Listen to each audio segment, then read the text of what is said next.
Okay. I know it's an hour earlier, and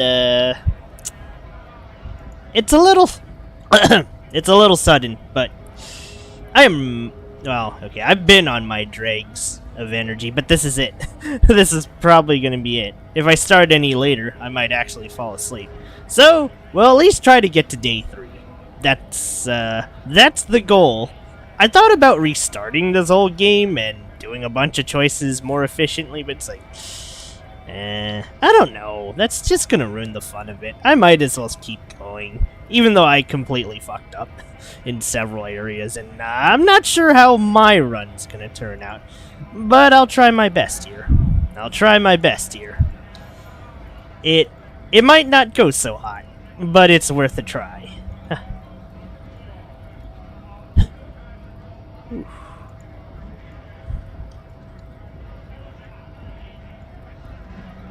Besides, I've been meaning to get back to this game, and quite honestly, I don't know if I want to stomach another week's wait.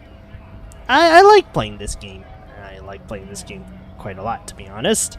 So, yeah, here goes.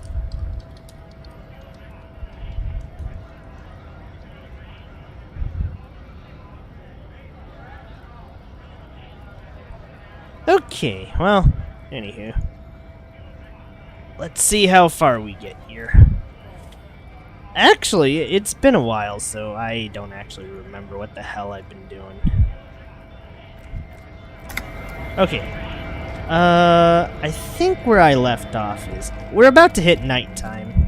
So we're on the lam, kinda. And there's this old lady. The woman still has her eyes fixed on the photograph in her hands. In the background, the radio plays. No response. Wherever this woman is, your words fail to reach her. Nothing. If you want her attention, you may need to be more forceful. Where am I? Who are you? The smile on her face has disappeared, replaced by the wary aspect of a cornered beast. Me, I'm the law. Ah, fuck it. Let's run with this Then I idea. don't suppose you could tell me where we are, Lowman? Never mind. I remember now. I'm still stuck in that traffic jam in the 50s. Back in Methka, during the time of the revolution. The sidewalks and cafes are filled with the young people. I was on my way to see a new Boyadero picture starring Gabriel Guendero. Until you came along, that is. This is Gabriel Buenguerro. A strikingly handsome man looks straight at you, his head crowned with a wide brim hat. His hair is dark as an oil slick, and his jaw the most perfectly chiseled thing you've ever seen. This man's got a hold over her, even 50 years later. You can feel it. He was the biggest star of his day. Girls used to faint in the aisles of cinema whenever he came on the screen. And schoolboys used to memorize all of his lines. In all likelihood, it's a world that's only ever existed in her mind. Alright, you know what? Let's just go with all the options. It is EXP, and we do need quite a bit of EXP here. Someone was. They are someone's memories, boy. What difference does it make if it's me or not? They're beautiful. That is all that matters. Beautiful and true. And they will win. They're coming for this, you know? All of this. She seems to derive some bitter pleasure from this strange thought, as if the past will one day wipe the present away, like a tidal wave approaching. I wasn't dreaming. I was there, Loman. It was early spring, and the man behind the black sun had just come out. The posters were 20 meters tall. Everything was golden. While you, people, were tearing each other apart over your petty little revolution, in Methk, It was a golden age. The Republic of Mesk is a massive confederation on the Isola of Muindi, the world's largest state by territory. It's a petrostate, a constitutional monarchy, and, as of recently, an outcast due to its tilt to the far right. Why not, Harife?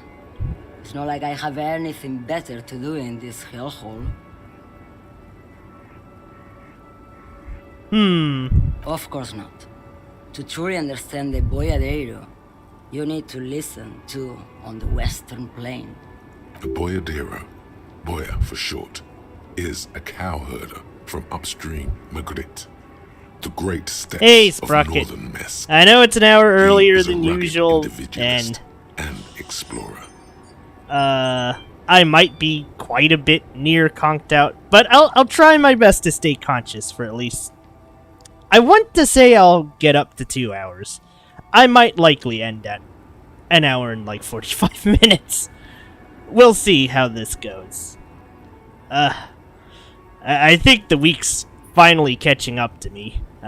Damn it. It's an old ballad about a young girl who falls in love with a daring boyadero. He promises to marry her as soon as he returns from the Western Plain. Of course not. The boyadero returns from the Western Plain a changed man. One night, as he and his beloved are out walking along the river Maigret, she pleads with him to give up his riding and settle down. In the background, you can hear the orchestra swell as the screen fills with the maiden's imploring eyes. So the boyadero strangles his beloved and throws her body in the Maigret. Then he rides off, because the Western Plain is calling to him. What the heck? Wow, that story, boy, that story certainly went somewhere. Like, guy goes to the Western Plains, can't change, and then he kills his lover? Do I really want to say it's a beautiful song? The most beautiful. A true boyadero needs a whole horizon to himself. He can be tied down by man or woman. His beloved was selfish. She didn't know what it meant to love a boyadero. What if to truly love a boyadero is to float lifeless downstream? Wow, Inland Empire, just wow.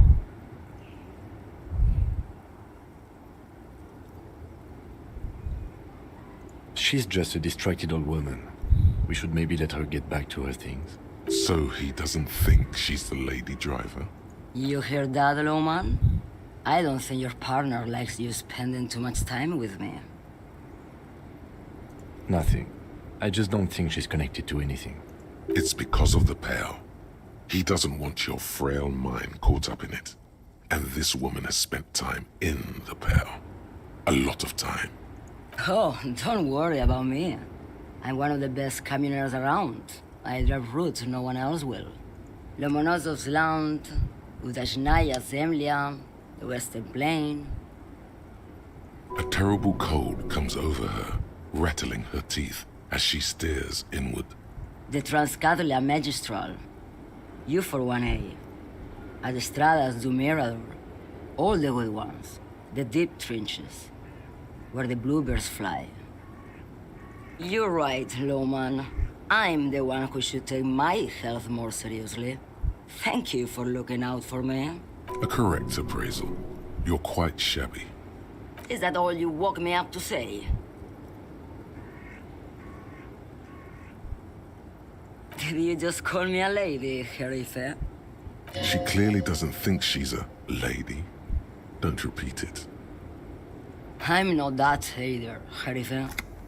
I've gone too far from it all to remember what was between my legs. It doesn't work like that on the long haul. I'm only terrifying to small children and to those who used to know me. Yeah, it's not her. Believe me. Because they can no longer recognize the person I once was. The big ones, the trucks. There's no women and men there. It's all just... In the middle of this town, there's a ghostly motorway. It takes all the people where they want to stay. You feel very cold suddenly, as if standing face to face with a terrifying adversary. Then the feeling dissipates, and all you see is an aging woman. Man, I'm bummed out that the voice acting nearly bankrupted the creators of this game, because, oof. Man, this game with voice acting is 5 times better. No, 10 times better than what it was. Man, I really wish I played this earlier in the year. In the background, a quiet song seeps from her cabin into the air. How should I know? Do I look like I spend a lot of time with the other communers sniffing around when I have my movies to go to? Oh, Sim. Something in her is pulling towards some unknown rest state. She twitches, like a sleep kick. Diamonds? Of course not. But wouldn't it be marvelous if I was? Whatever stupid things they put in the lorry, I imagine. I quit concerning myself with that a long time ago. Besides, I don't drive the lorry for the cargo, if you know what I mean. She says that as if something narcotic is the real reason. Then it's contraband, Lowman. What? Do you want to take an old woman in? Be my guest. Lock me away like Bad Hand Hermenegildo. Bad Hand, Hermenegildos's bad hand, strangled 300 people. What can I say?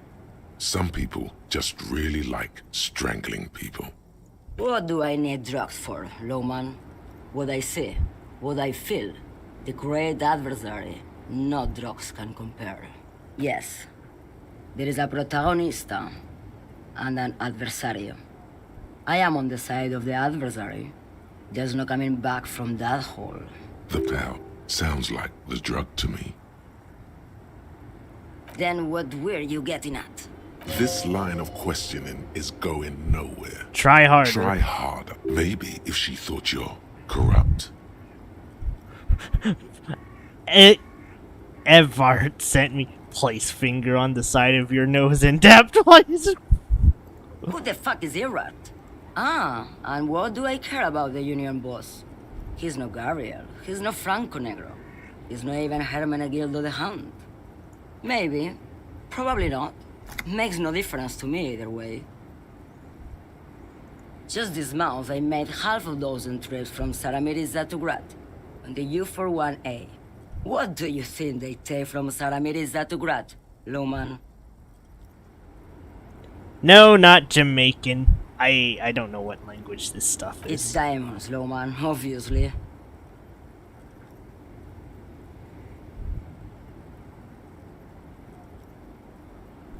Easy. Is the skinny man who thinks he's a poet. Never trust a poet. Also, he's the only one I can see from here. That's correct. There is no visibility of any of the others. Where do you want me to go? This isn't so bad.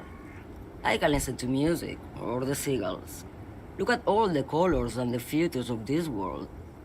It's a good palate cleanser, this jamboree. Or I can just relax and let my mind carry me back where it will, to the Great Plains. I think we're done here, no? And what is that? Great. He asked the Pines rep about the Pale, and now he's talking to everyone about it. Oh, Kim. Fine then. Just try not to black out again, and don't contemplate. We don't have time for that.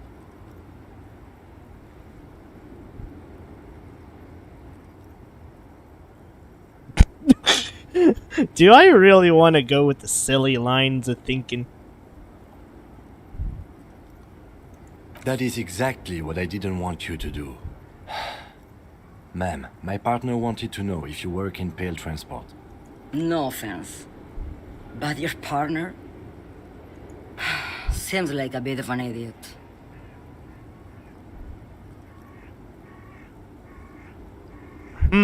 Well, you know what? Let's screw around. Let's be prideful. I'm not an idiot. Okay, I can't even read this seriously. Jeez Louise. You are an idiot. And you are keeping me here, glued to this racket. Unless there was anything else? Yes, go. Okay, so we're not done here. We're gonna need to crack the case open big time. But that requires me to go the hell back to the hotels.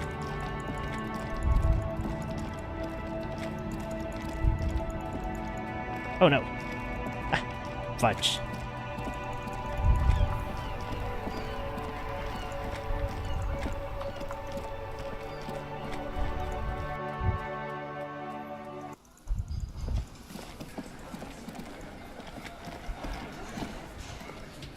The clowns are still hanging around.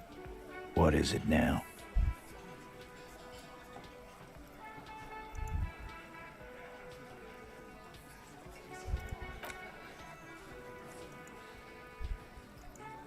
All right, let's not piss off Titus. I have an idea though. We gotta go upstairs again.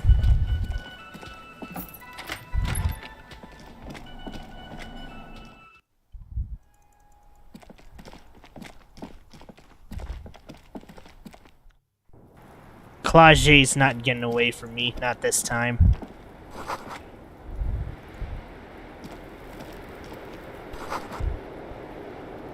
Oh, right, it's time to make a very, very quick save.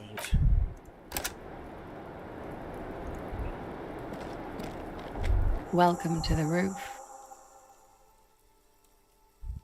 Below her silvery jumpsuit, an athletic young body, built long and lean.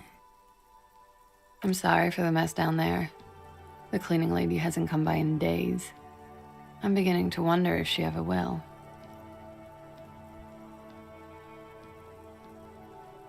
Alright, let's ease the investigation. Oh yes, legends of room number 1 have made their way around the building. They say a portal to hell has opened in there. Disco Infernum. They also say that's why the cleaning lady quit. Because of the infernum. I'm Kim Kitsuragi. I'm a detective from Precinct 57. I believe you have already met my colleague from Precinct 41. Have I ever? Have you grown accustomed to your role as a police officer? Oh yeah, feel the power.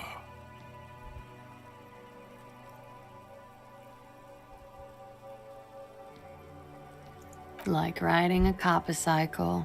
Miss, we are investigating the murder of the man down there. The people who put him there have asked us to talk to you. Huh. I see. Be careful. Ask something else first. When you go there, use words like, I hear you have been through something difficult. Something difficult? I've been through at least half a dozen difficult things. Which one do you mean? By sexually assaulted, you mean raped? Yes. It's a bit early in the morning for raped, isn't it? She sounds positively buoyant, vivacious, totally unbothered. Do we ease her into this, or do we go for the jugular? Decisions. Budget. Screw it. Is it? It is afternoon. Time flies, man. Yeah. I'm gonna go with not raped. I don't want to say that shit about him. Tell them it's not my style. They'll have to, if they want to jazz up the charges, they'll have to get someone more, rapeable. By they, she means the Hardy Boys. Are you saying that you were asked to tell us you were assaulted? Not explicitly, but I understood what they meant. It wouldn't hurt to spice things up a bit. Some assault and battery. Sexual assault, maybe. It was clear the latter would be spicier. Alright, let's lead her into this. They're frequent guests. Downstairs, they have a booth for union members. They're probably down there now. Over drinks. It's been a long, boring winter. There must be more to it. You should return to this topic after you've talked about her relationship with the deceased, maybe. Pretty much. Warming them.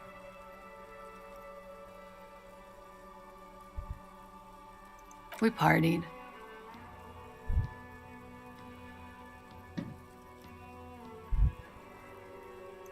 With all due respect, sir, I think we partied a little harder than that. Let's go with number 2. Oh, it is. You're still alive. What did you do when you partied? We drank, sir. A lot. For weeks, basically. We had that effect on each other. We made each other drink harder. That's why I liked him. What else? Stimulants. Speed also has that effect, making you drink harder. And then drinking harder makes you do more speed.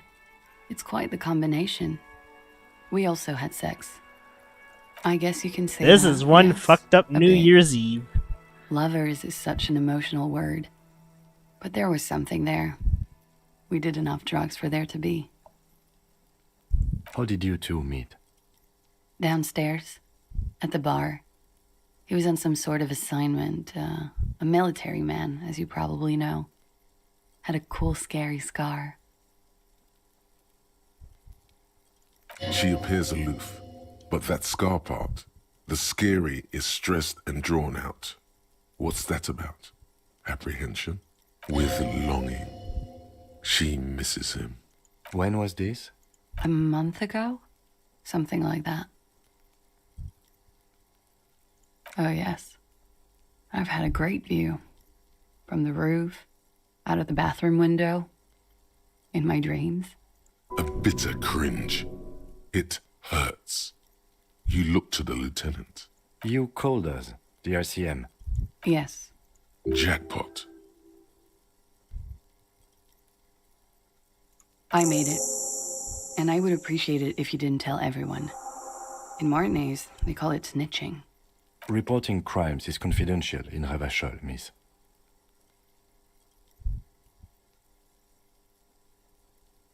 Because I couldn't handle it anymore. None of these people called. He just kept hanging there. Then they started stripping him. I didn't exactly disguise it. I just muffled the mic and nicked the landline a little. With nail clippers.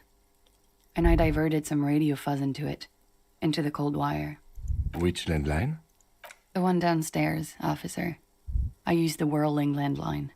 I don't know, sir. It was stupid. I was drunk, too. I was probably afraid the union was listening in. Locals say they have ears in the wires. Thank you for making the call, miss. It was the right thing to do. I didn't want to, sir. But if I hadn't, he'd still be hanging there. Bullet? They shot him too? I'm not picking up on any theatrecraft here, sir. The pause is sincere. They stripped his clothes and they shot him? You mean after they hanged him? I'm confused, sorry. So am I. Were you aware that he had also been shot, miss? Oh, this is getting interesting. Oh, boy.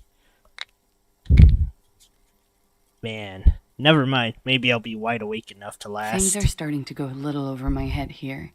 I thought he was hanged. I was not present when they did it. I don't know what happened. I just know what they told me. And Sylvie, the bartender. This is beginning to get confusing for you too, and we don't like that. Where was she last Sunday night? Cowering.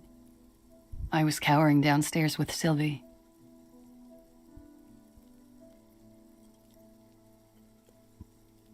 I'm sorry, I can't do it. Not right now. Later, maybe. I keep seeing him. Like he is now. I can't talk about his, I don't know, hair. I know it's difficult, miss. We can return to it later. She meant she sees him in her dreams. You have? Not like I do, I imagine. She sees them in each other's arms. Yes, And then he's dead. His mouth agape. She dips the cigarette in the lighter's flame and inhales, then looks at you with her lungs full of smoke. I can see the similarity, yes. Funny.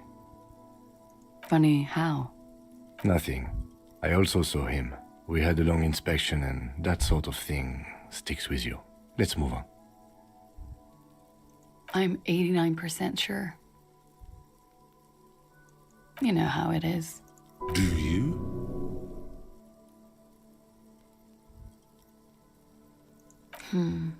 Maybe you don't know.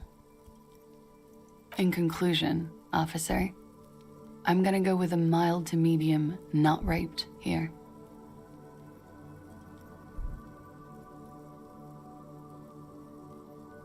Let me make this 100% clear then, officer. I was not sexually assaulted. Would I be as flippant if I had been? You're trying to mislead me, aren't you? You get the feeling she might be. He had something to do with the strike. One has been roiling since I got here. Rotten timing. But you probably know all about it. And his role in this strike was what? I think he was in a security detail. He was ex-military, worked for Wild Pines, and against the Union. We didn't discuss work much, if you know what I mean. But I understood it was dangerous. And they lynched him for it? She nods. Like I said, we met over drinks. A little, yeah. Like you partied with the deceased? No, not as hard. I'm sorry to have to ask this, but have you had a physical relationship with any of the Hardy Boys? I have. Which ones, sir? I don't remember precisely. Titus, obviously. But as I said, it's been a long winter.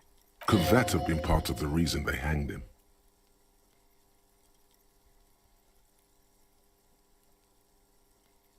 I hope not. Actually, I know that's not the reason. I'm careful about that kind of thing. Not crossing the wires, you know? But that's probably where they got the rape idea. Men like that? I don't know. It's the way their imaginations work. I suspect it's what they'd like to do to me. She changes balance from one foot to another, crossing her legs. Damn, I don't want to conclude it here. There has to be more. She breathes a silvery sigh of relief and weariness. The air on the roof feels humid. Should we head by downstairs, officer? We may have things to discuss there. As he says so, you feel the young woman looking at you and get a feeling you can't quite put your finger on. A suspicion? She nods. Silvery cigarette fumes disappear into her mouth.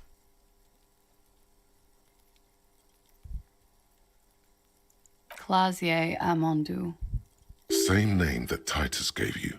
It sounds Oranese, as does her accent.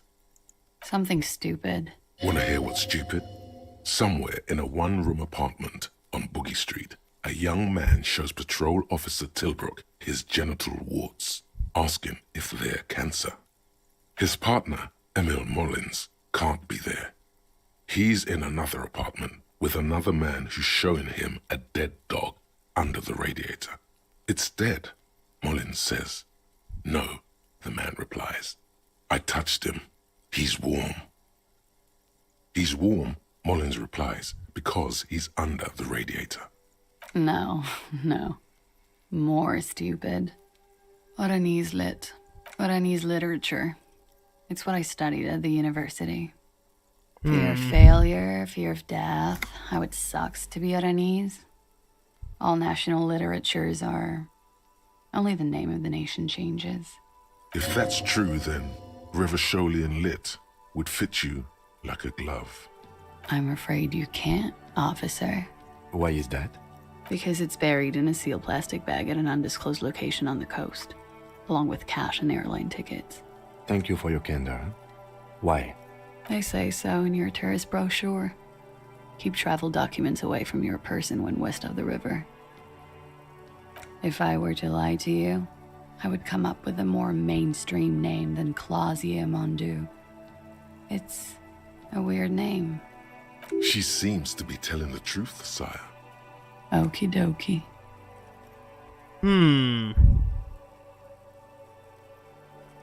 I want to reload.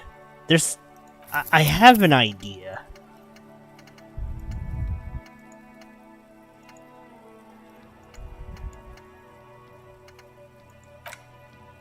Okay, I have an idea.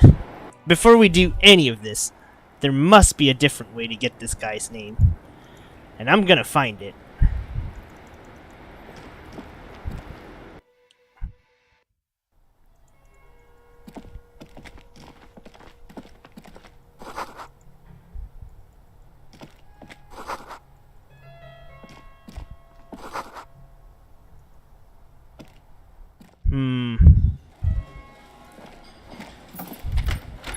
Okay, we need to get out of here.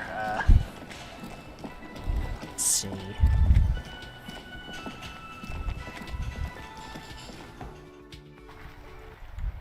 Okay, I think what I need to do...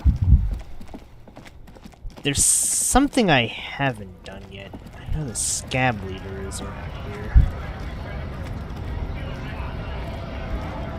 Went native on the chief. Let's talk about our right to work. You here to fuck with us? Be good. Besides, we're not that different. Wait. I have an idea. Hold on.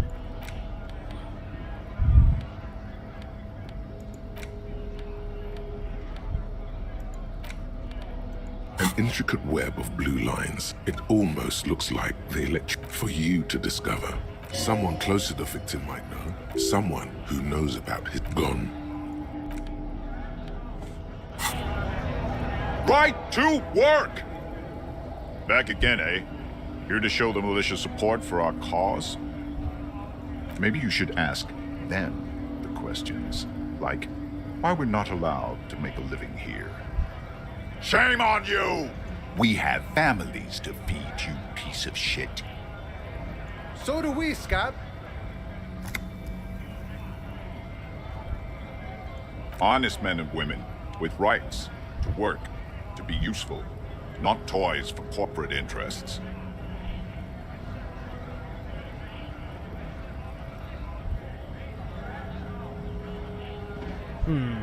We came here to help the harbor run smoothly in time of crisis.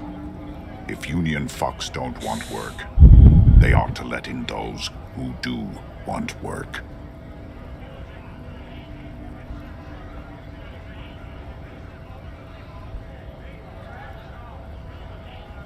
I have a question. Why do all these men follow your leadership? You think they follow because I'm big and loud? No. They follow the rules of the market, the rules of the economy, because they were given a job to do!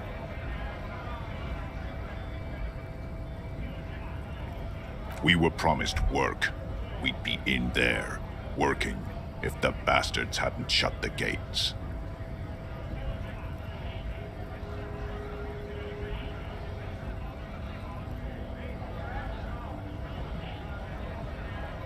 Main gate's locked. Would take heavy ordnance to bust it open. Could try to get in through the secretary's office. Door's locked. The guards blocking the way to the access panel. And I don't mean the scrawny mess punk either. I mean head measurer. Or whatever he is. Yeah, I saw your ballerina moves up there. In a real fight, these acrobatics will get you killed faster than a bullet. You caught him off guard. That only happens once. Now he's alert, standing on a narrow bridge, and my men are tired and hungry. Like civilized folk, you mean? These native fucks don't understand civilized. It would be better for the neighborhood if you went home, at least for now, if you can't get in anyway. No! They will give up eventually. Or get drunk. Leave the button unguarded. Then we charge. When a bunch of ungrateful, lazy cockroaches can't get their act together, decide to block honest work for other people.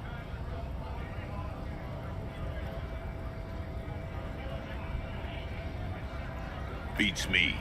They mumble nonsense about boardrooms and workers' rights, while we have the right to work!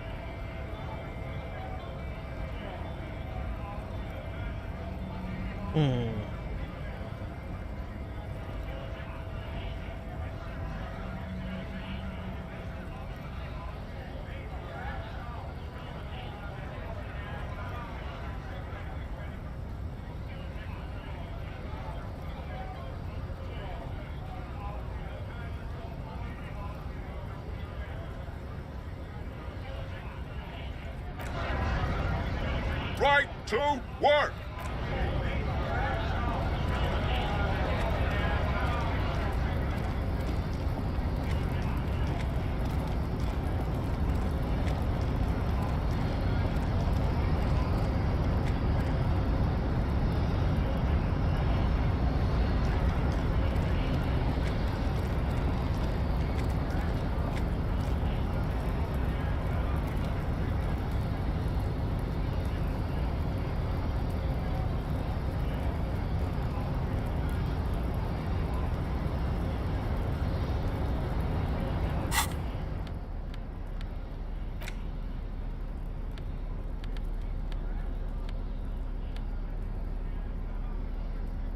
An intricate web, it almost looks like the electronic patterns inside. There's something I want. So, You've been in there, he means. Talked to the boss man too, probably. it's but a rest area on the path leading across open plains.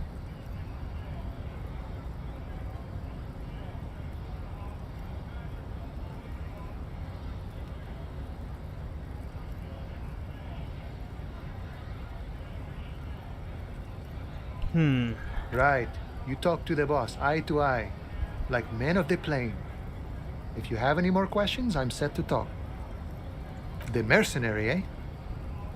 Who could have killed him? That's indeed the question. Why even do such a thing?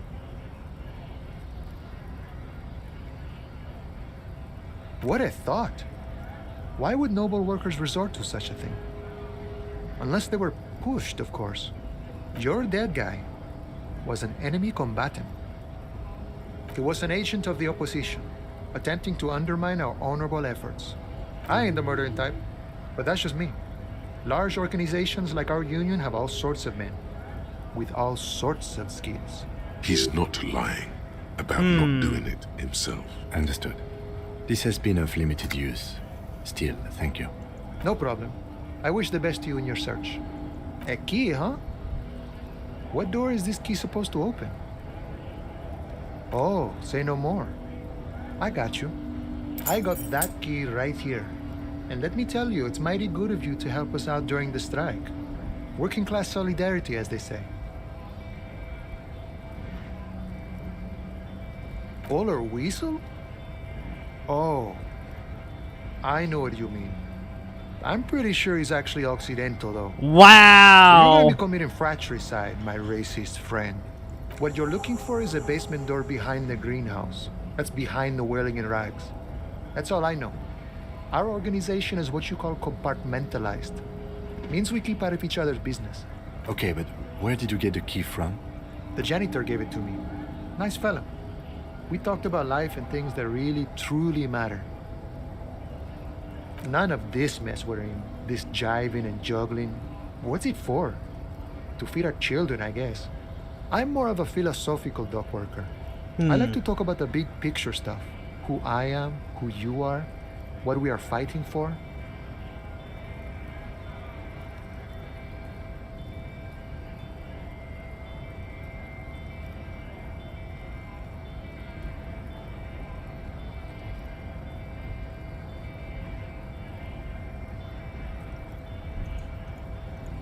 He means he's not going to tell you cause he doesn't know.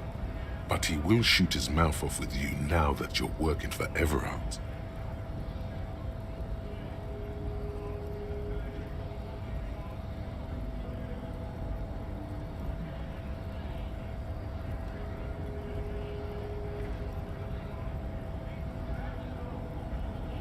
who he is and what they're fighting for? This is interesting. Los Ardis? They're an independent militant group. A bit too high-strung, but it comes with the responsibility.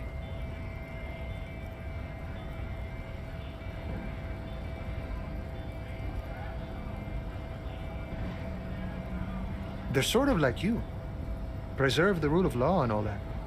Except it's Everard's law. But really, they're just like you.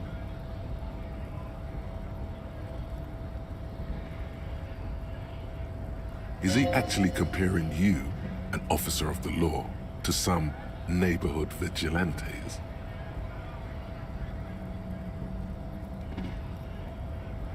Come on, he's just trying to keep the peace.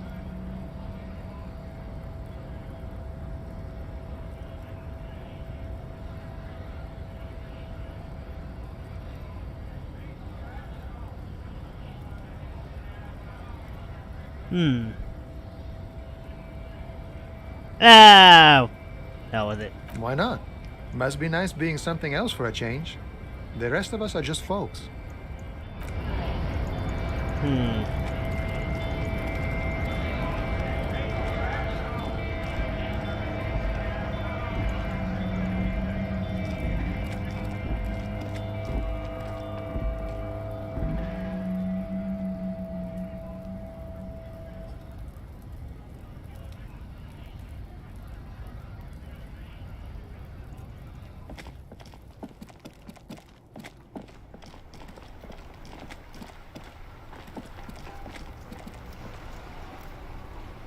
Still here, stuck in this damn jam, my man.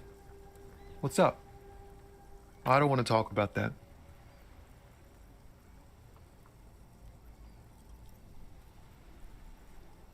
Man, I was hoping it isn't gonna be her. All I can say is, she isn't around here anymore. She isn't some evil drug trafficker. And I don't know where she is. I didn't, man. I told you I was hoping it's not her. That she wouldn't be mixed up in it. He still is, hoping. It's just wishful thinking on his part, not trickery. It's true. We would of course lie, but a kind heart is tricky. Bah, emotional rhetoric. He knew something and he didn't share it with you. That's a fact. Thank God I don't know. People here call her the Lady Driver. She kept her name a secret. From me too. Now I see why. A friend? An acquaintance. I don't know. She was the only person in this damn jam I could talk to. This is suspicious. She's someone I don't want to rat out to the law, okay? A youngish woman. Gruff, but in a cool way. What color hair? Blue and violet. Died. It was violet when she got here. Blue before she went. Then she may have dyed it again. Damn, I don't want to... Please just let it go. Whatever she did, it can't be that bad. She's not a bad person. I know that much. We can't just let it go. It's part of a police investigation. Gonna have to agree with Kim here. That's how it always is with you, isn't it? All part of the investigation. The girl's troubled. If you hunt her down, she may not survive it. I can't have that on my conscience. It won't come to that. We won't pursue her on this. This is information only. I don't believe you. She's got the darkness in her. That young person's darkness when you think it's all over. And you're looking for a way out. I'm not buying this swill. Not one bit. She shared this with you? Yes. Which is why I don't want to snitch on her.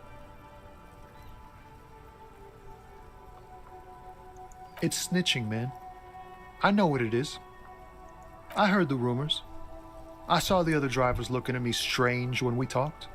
And she told me, too, that she's had a violent life. But I wasn't afraid of her. More like for her. Did this violent life include drug trafficking? Well, it looks like it did now. But we didn't talk about that. We talked about life, you know? She talked about her mind. The way it worked. The trouble it was giving her. Fuck, man. Go grill someone else with these questions, okay? There are plenty of drivers here who couldn't stand her, or were afraid of her. They'd be more than happy to rat her out. No thanks, bruv. Wait, this guy says they're friends, then acquaintances. And he's okay with others ratting her out? Push Tommy and it will break his heart and his spirit. Don't expect you to be pals. I thought you were a different kind of cop. Sorry, we gotta be a little cowboy sometimes around this part, my man. The realization that you've used his friendliness and goodwill for your own ends. Remember, you're doing it for the bigger investigation. This is important. Relax. Ask. My man Volition right here. Here. Her lorry's still here, down past the statue of Philippe. The cabin is green. You can get in there with these. That's all I know. When did she leave? Last Friday.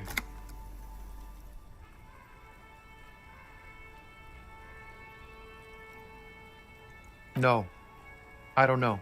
She left them to me because she trusted me. So I can get it out of the way when the jam breaks loose. Otherwise, The other drivers would have to tow it or break in to get the machines moving. If they break in, they would find what's hidden inside. Something incriminating. I bet you are. And he's sorry he couldn't be what he wants to be. A good person. His last line, his revenge on the world. Thank you for your cooperation, sir. I know it was hard, but you did the right thing. You don't really think so. I really do. If I didn't, I wouldn't be in the RCM. Take care, sir. Nice, alright, we're getting places. Now I just gotta find that green lorry. Wherever that thing is. There it is. This green found, A to Z, contemporaire, is parked in the shadow of the ruins looming overhead. It's seen better days. This is the one our man pointed to. You push the key into the lock and turn. It makes a cracking sound. Then the door pops back a few centimeters. You can just... The smell of cigarettes and perfume welcomes you. The cabin inside is plastered with old movie posters. Actresses smile from the walls. There's a radio transmitter in the front and a toolbox tucked under the driver's seat. Some tools lie scattered near the pedals. Looks like the frequency dial is absent. It requires a key to work, but the key has been removed, likely by the missing lady driver. Strange. There are so many radio stations saved here. Must be over 100 at least. For contacting an entire fleet of lorrymen, for example. This is all shortwave, UW and UKV. Looks like we are dealing with an impressive organizational tool. The nerve center of a huge operation. With quite a range, too. Doesn't look like it. It's completely inoperable without a dial key. The smell of 1,000 cigarettes, some dead actresses, and a rusty old toolbox under the seat. You wedge yourself under the steering wheel to get a better look. Seems like the few tools lying around here, a hammer, a pair of pliers, a rusty wrench, have been casually thrown there by the disorganized driver.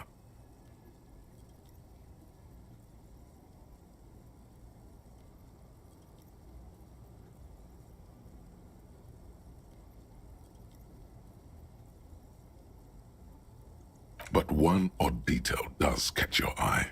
A piece of sandpaper has been glued to the throttle. Sandpaper adds extra grip. Sandpaper? A novel technique? The movie stars are still smiling from the wall. These are movie posters. Hey, Damon, featuring Happy New starlets Years. From long-forgotten films This is from the 20s, definitely the teens, a even way the to 90s spend a of New the Year's last Eve. century. A very strange way to spend a New Year's Eve, to be honest. One of them particularly catches your eye. A centerfold of an ingenue attached right above the back seat. You know, I've always pronounced that as ingenue. I didn't think it was Ingenue. The actress is draped in a sheath dress, one of her shoulders bared. The faded remains of an autograph run across the poster. She's looking past the camera. Wait, doesn't she resemble someone you know? But you can't put your finger on whom exactly.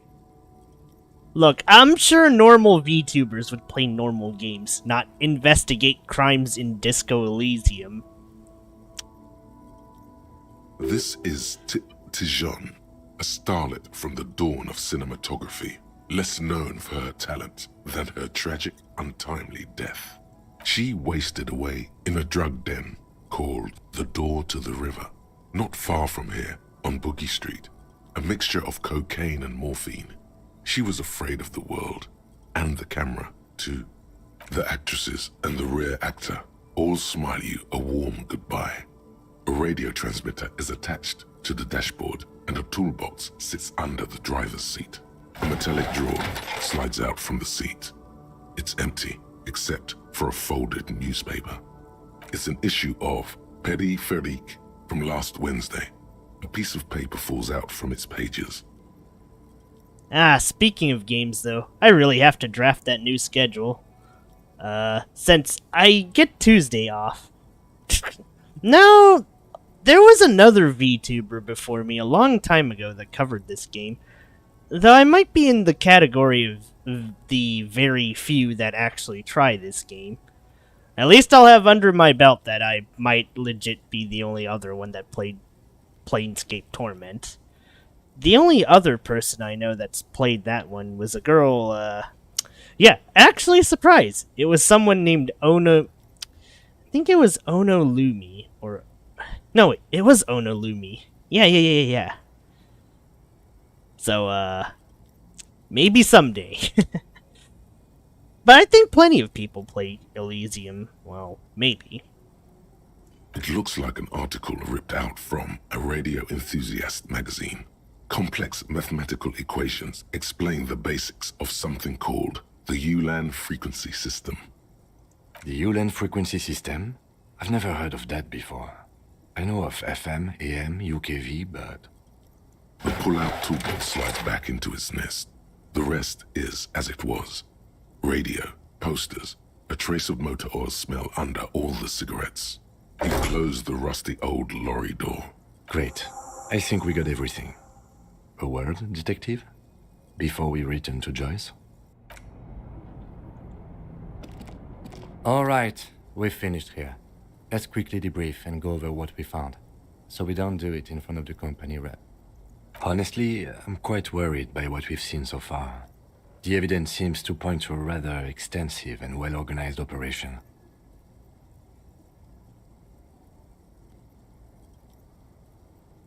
I'm especially intrigued by that radio transmitter, particularly the sheer number of stations it can connect. Looks like this alleged drug trade casts a wide net. This means it's well-funded. Technology like that, a major player must be financing it. I'm not sure what the Ulan frequencies are all about, but they may hold some significance. Perhaps it's a better way to connect between fleets while avoiding frequency bleed, or maybe it's used to tap into RCM networks. As elegant as they are, I don't think they are relevant to the drug trade. Don't be fooled. Desire always plays a role. Yes, well... Unimportant. We didn't find anything conclusive linking them to the smuggling operation. But somehow, I doubt that Everard Clare would be oblivious to something like this happening right under his nose.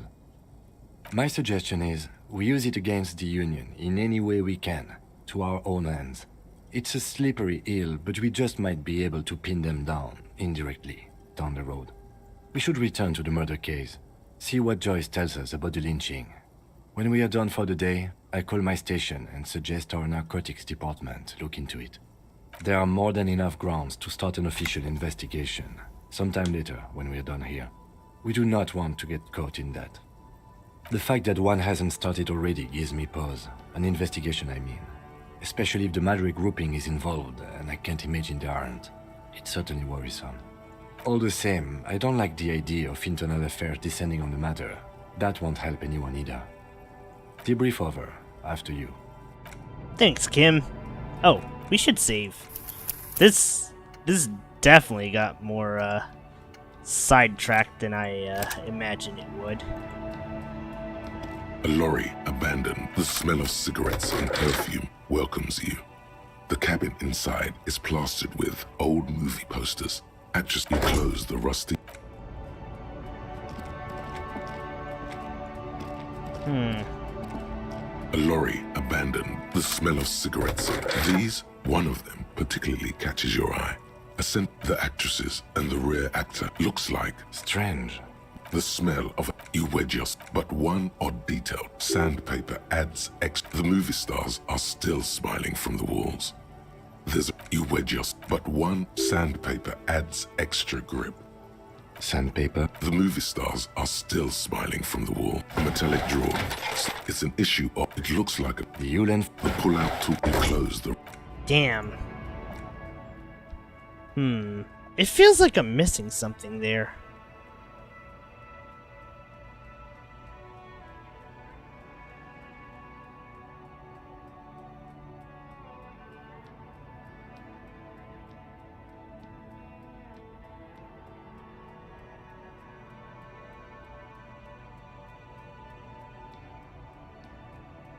Something I want to see.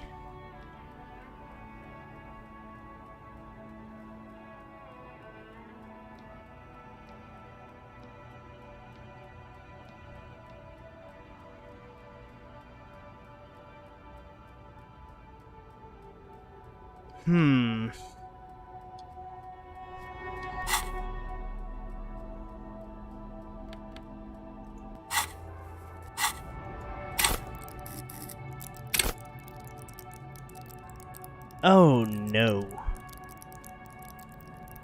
Ah, right. Okay, you know what? I'm gonna search up something real quick, just so I can bump up, let's see.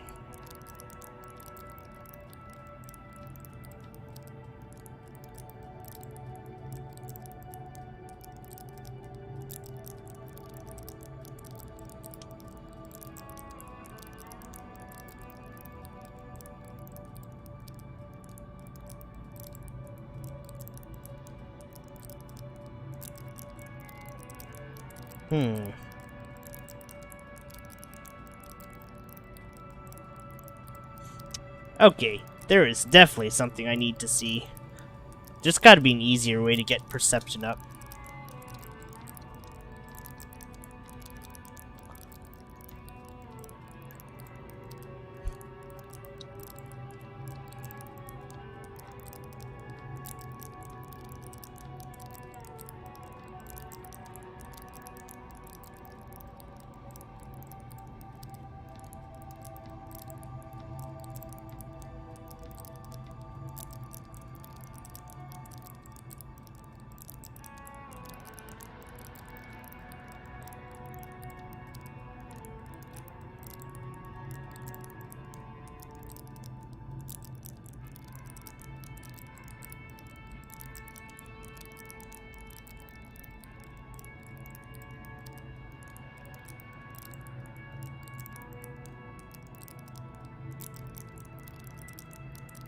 Let's see.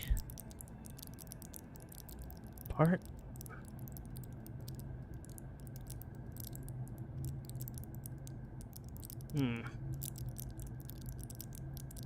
Blah. I'm trying to... No! Damn it. Everything's only available for the next day. Ah! Darn you, game! I need +1... No, I need perception close.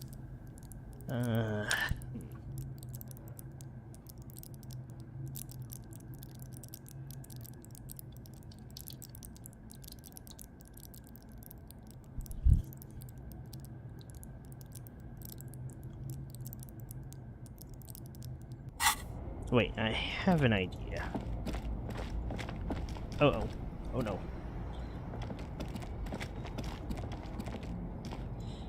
Ugh. Why? Damn it. I wish I knew perception was such a critical thing.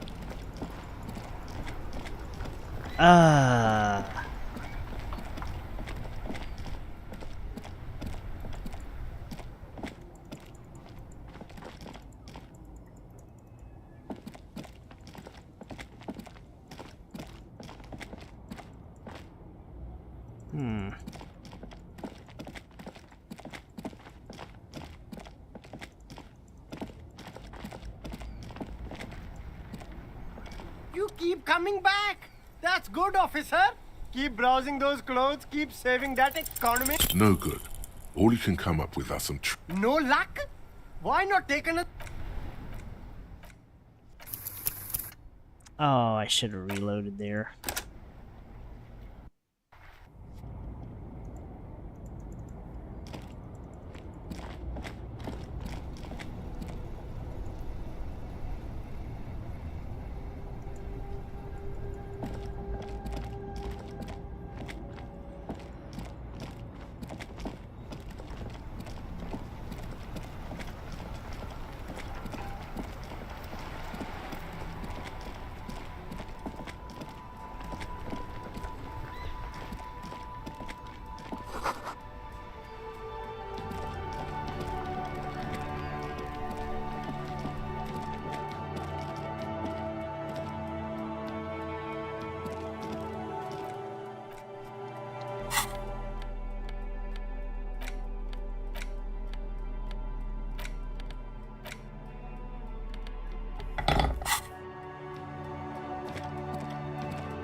A couple of indicators. This panel usually closes the water.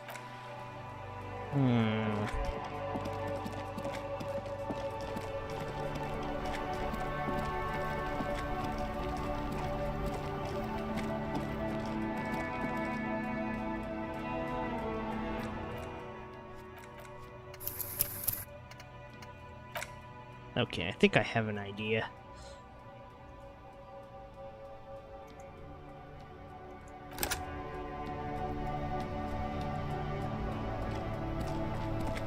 You see two lowly, defeated speakers, thralls, slaves, basically. I can see you were tasteful.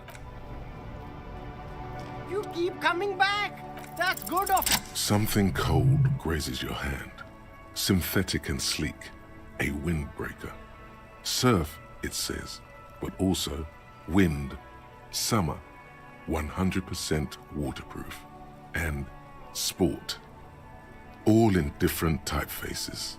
Practical, and yet it may deaden your senses to the world around you. Possibly because of the awful typeface. Good choice, officer. Mega sporty. And it's only $4.50 for you, sir.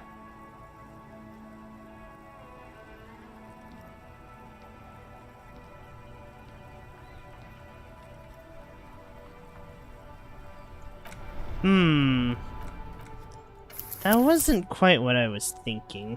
I need that +1. I need that perception.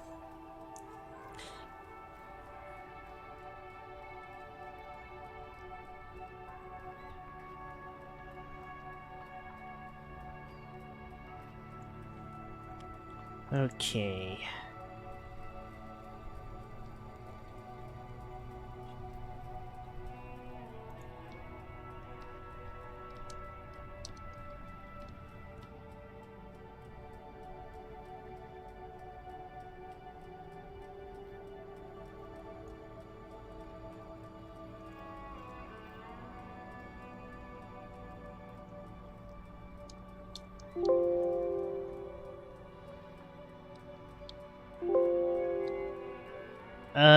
Let's see.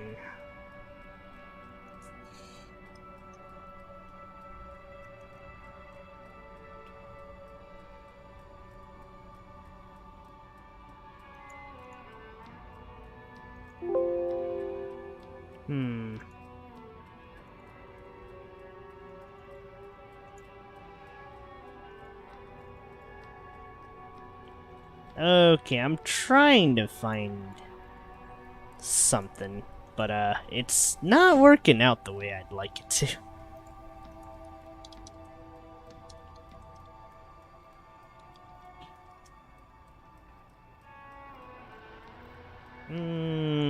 This isn't helping me at all.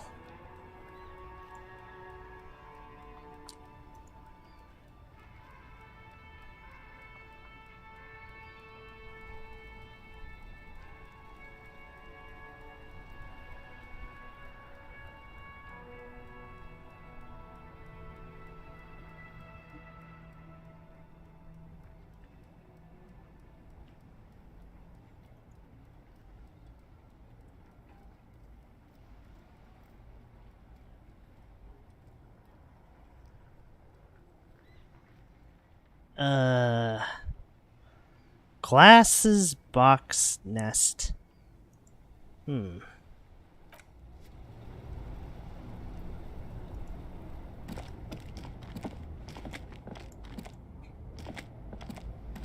There's a pile of cheap. You like sunglasses, officer? These are those UV sticks. These are all first-rate sunglasses. Premium design, super material.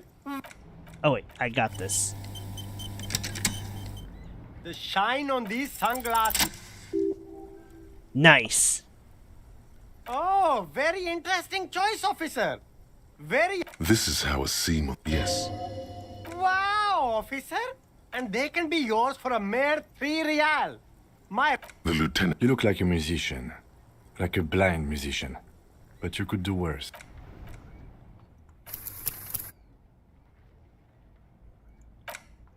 Hang on, I gotta fail this one, I think.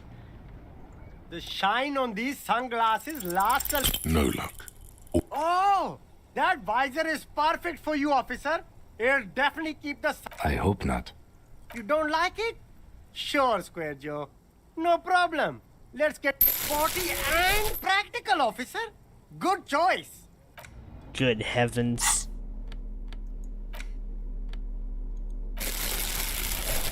This is the worst idea ever.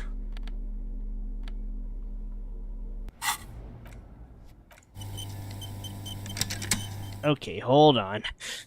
I know there's another one that gives +1 to perception. There has to be.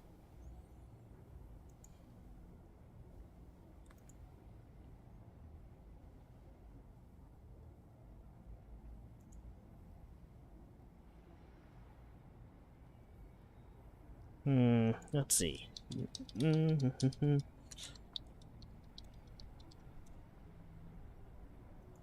Wait, no! It's cut content! No! Fudge! Why? Pain. Okay, so we got the sport visor.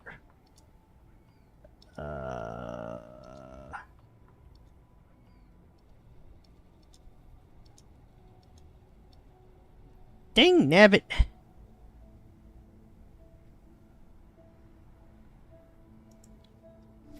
If only I could reallocate points.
Okay, I'm trying to think here. I just need one more to +1 on perception.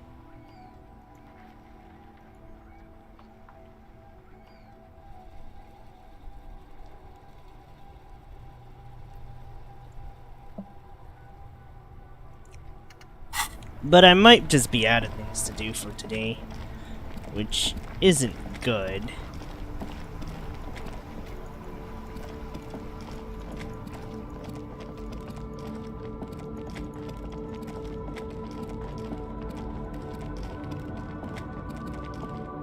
A lorry, a lorry. The smell of cigarette and clothes, the rust. Rats. Not good.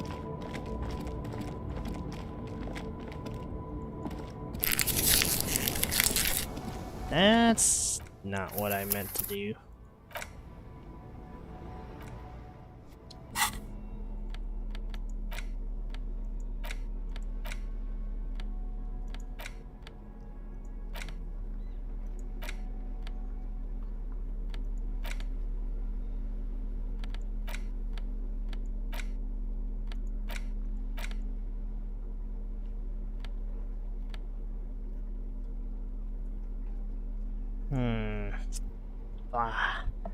There has to be more perception gear.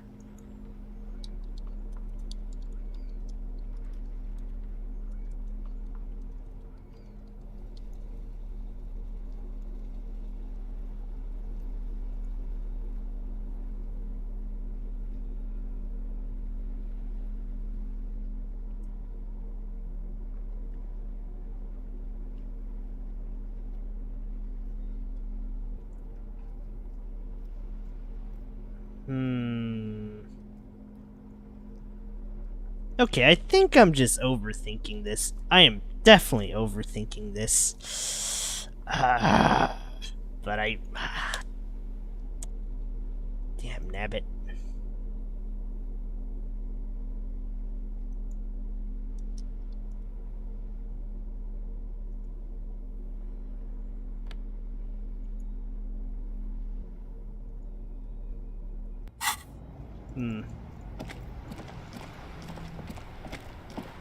Might just be time to turn in.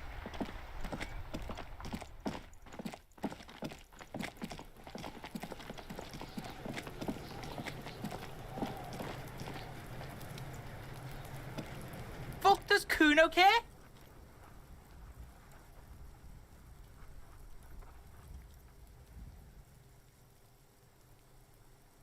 So?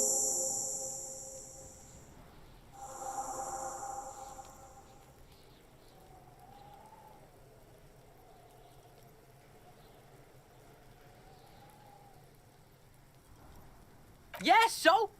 Kuno sent your fat ass running around like Jella! Look, pig.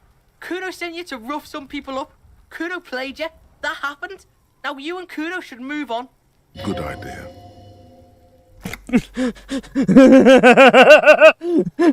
Alright, let's do the telltale answer. Okay, no. Yeah, that's what after this shit. You better have something real interesting to say if you want to stay in Kuno's face. Yeah, real interesting. Yeah, did you fucking there? It's a vitamin, pig. Don't you know anything? You could use some. Yeah, it's the mag. You fucking need that shit to stay on top of your game. Kuno goes through like a tube a day, rips mag like a motherfucker, and you could use a battle. Oh, don't teach him, Kuno. He's gonna use it against you, Kuno. You're not getting this, pig. It completely takes away the hangover. It's like you didn't do anything. Like you stayed home playing with your choo-choo.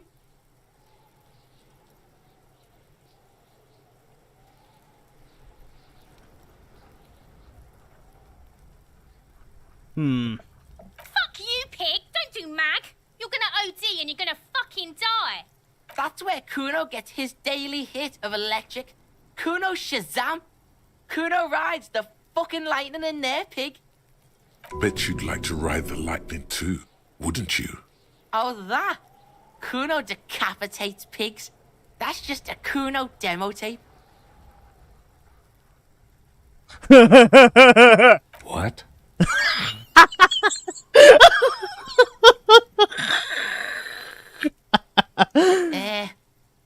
What is this shit? Fuck your shit back to normal. What is this? Well played. No one saw that coming. Oh, that? What? What is this shit? Fucking on yourself. This is weird level shit. Kuno doesn't go there.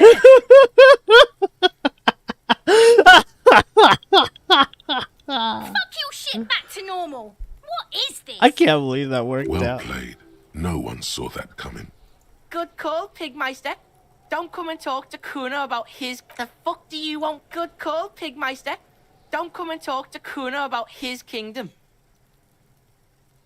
Wait.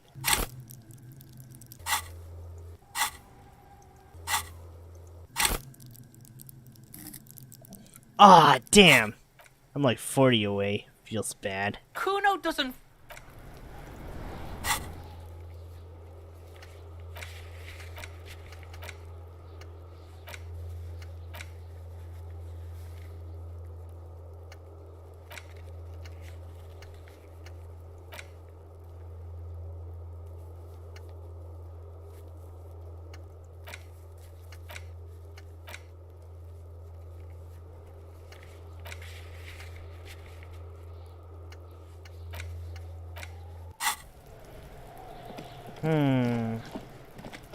I don't think we're gonna get anywhere until the next day. So maybe I should just, you know, maybe turn in for the day.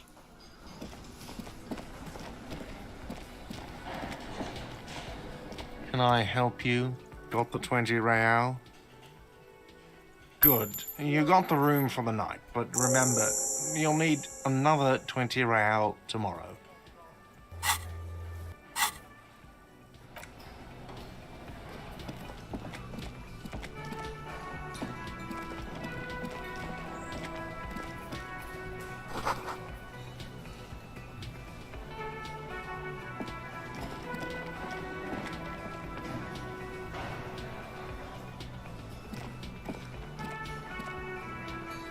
Maybe I can only really search it up at the beginning of the day.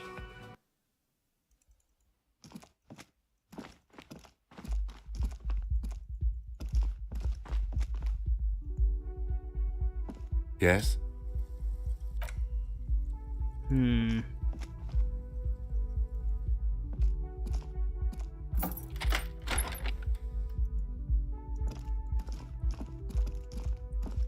Oh, looks like the day isn't quite over as I thought it'd be. So...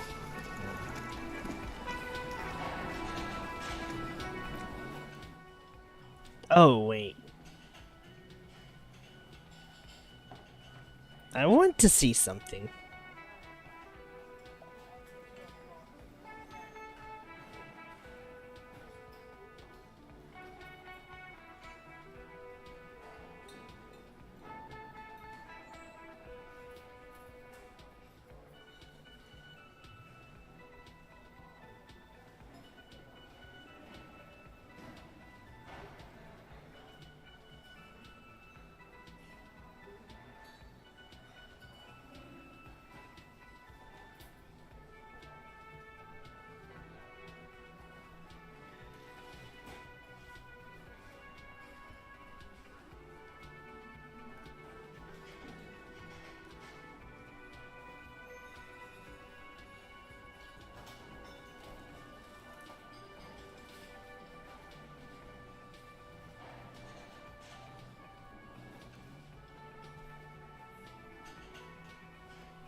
Oh, wait.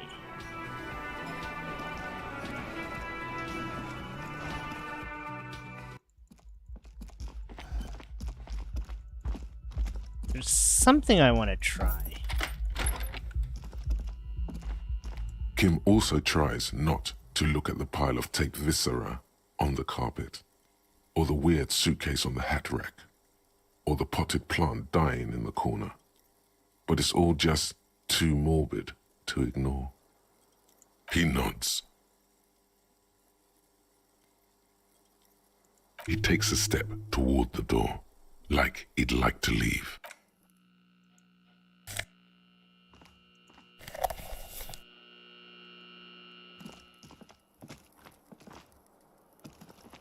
The fan stands still.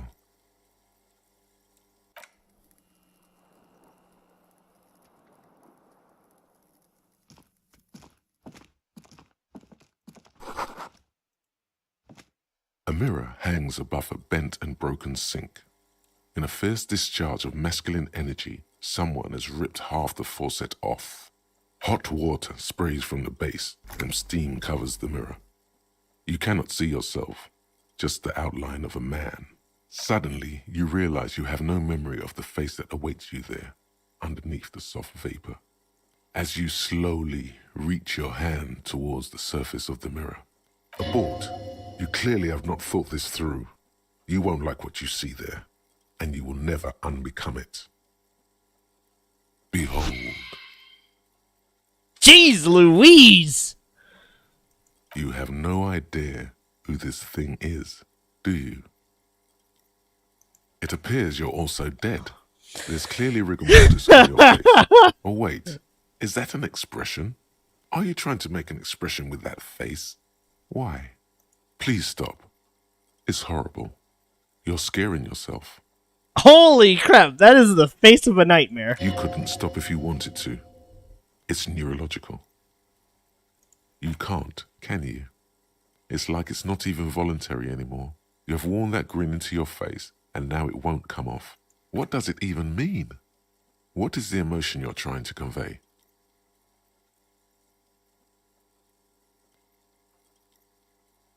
There might have been, 10 years ago. It's little more than a cadaverous spasm now.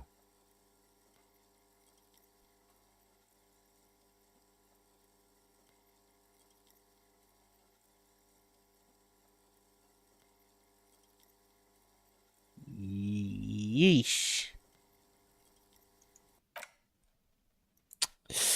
What the hell is that face, Harry? Oh wait.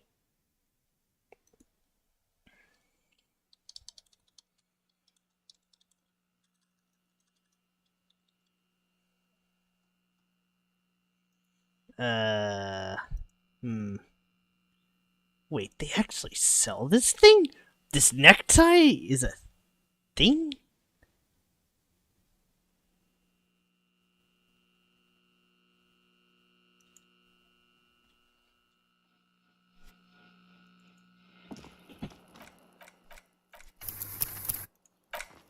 Okay, I think I'm gonna try something here. The fan stands still. The switch must be broken because the lights are on. The lights are off again. The fan stands still. Shoot.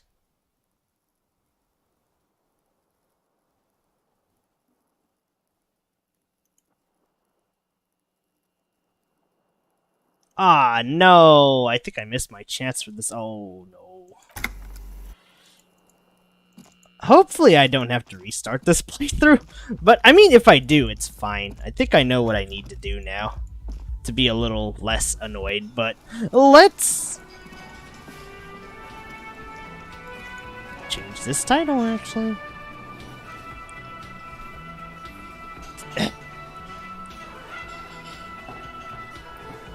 Because apparently there's a series of roles, but it's like, Okay, hold on. I hope this is not available.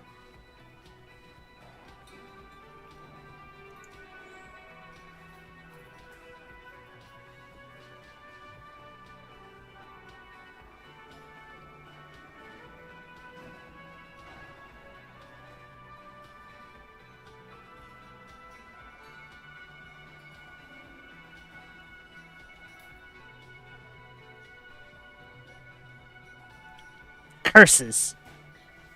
Well, I think I can make it back to here, but they'll probably be off screen.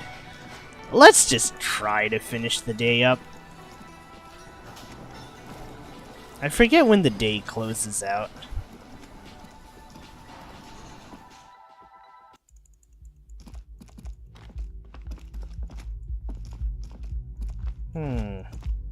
Maybe if I go to sleep, the day will close out. The bed is still cold from the broke. Oh, nope, never mind. Okay, since this day isn't finishing soon, I think I might have an idea.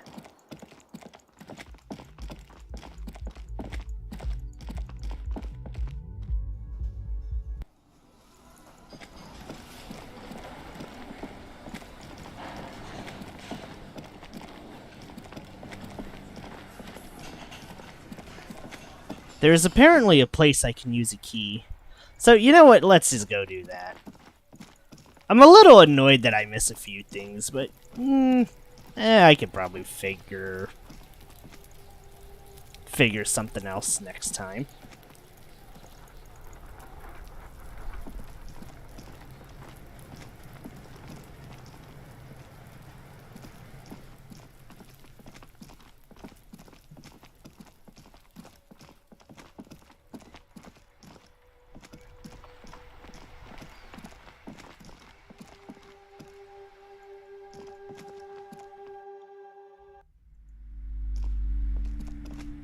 A small mountain of colorful board game books. Wonderful board games, sir. Browbritter is a fun game of economic competition, but... Who are you going to play board games with? Do you have friends? Are you actually friends? Or just colleagues thrown together by circumstance? Don't be so hard on yourself, sir. Wow. You just need to clean up a bit. And technically, friends are a bit like family. For playing with friends, I'd recommend Suzerainty. It's a civilization building game where you build a civilization, then set off to brutally colonize and repress other civilizations. It'll cost 12 real. I'll take it. Wonderful choice, sir. A wholesome family game. This is definitely a idea. Very goofy ass one.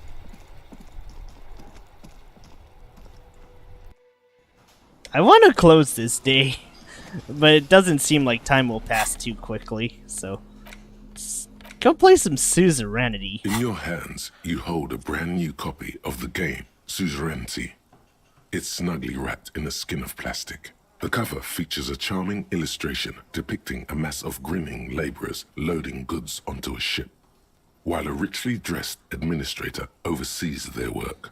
The exact location and time period are left deliberately vague, but it's clearly meant to represent the economic relationship between the Revacholian suzerainty and its many vassals.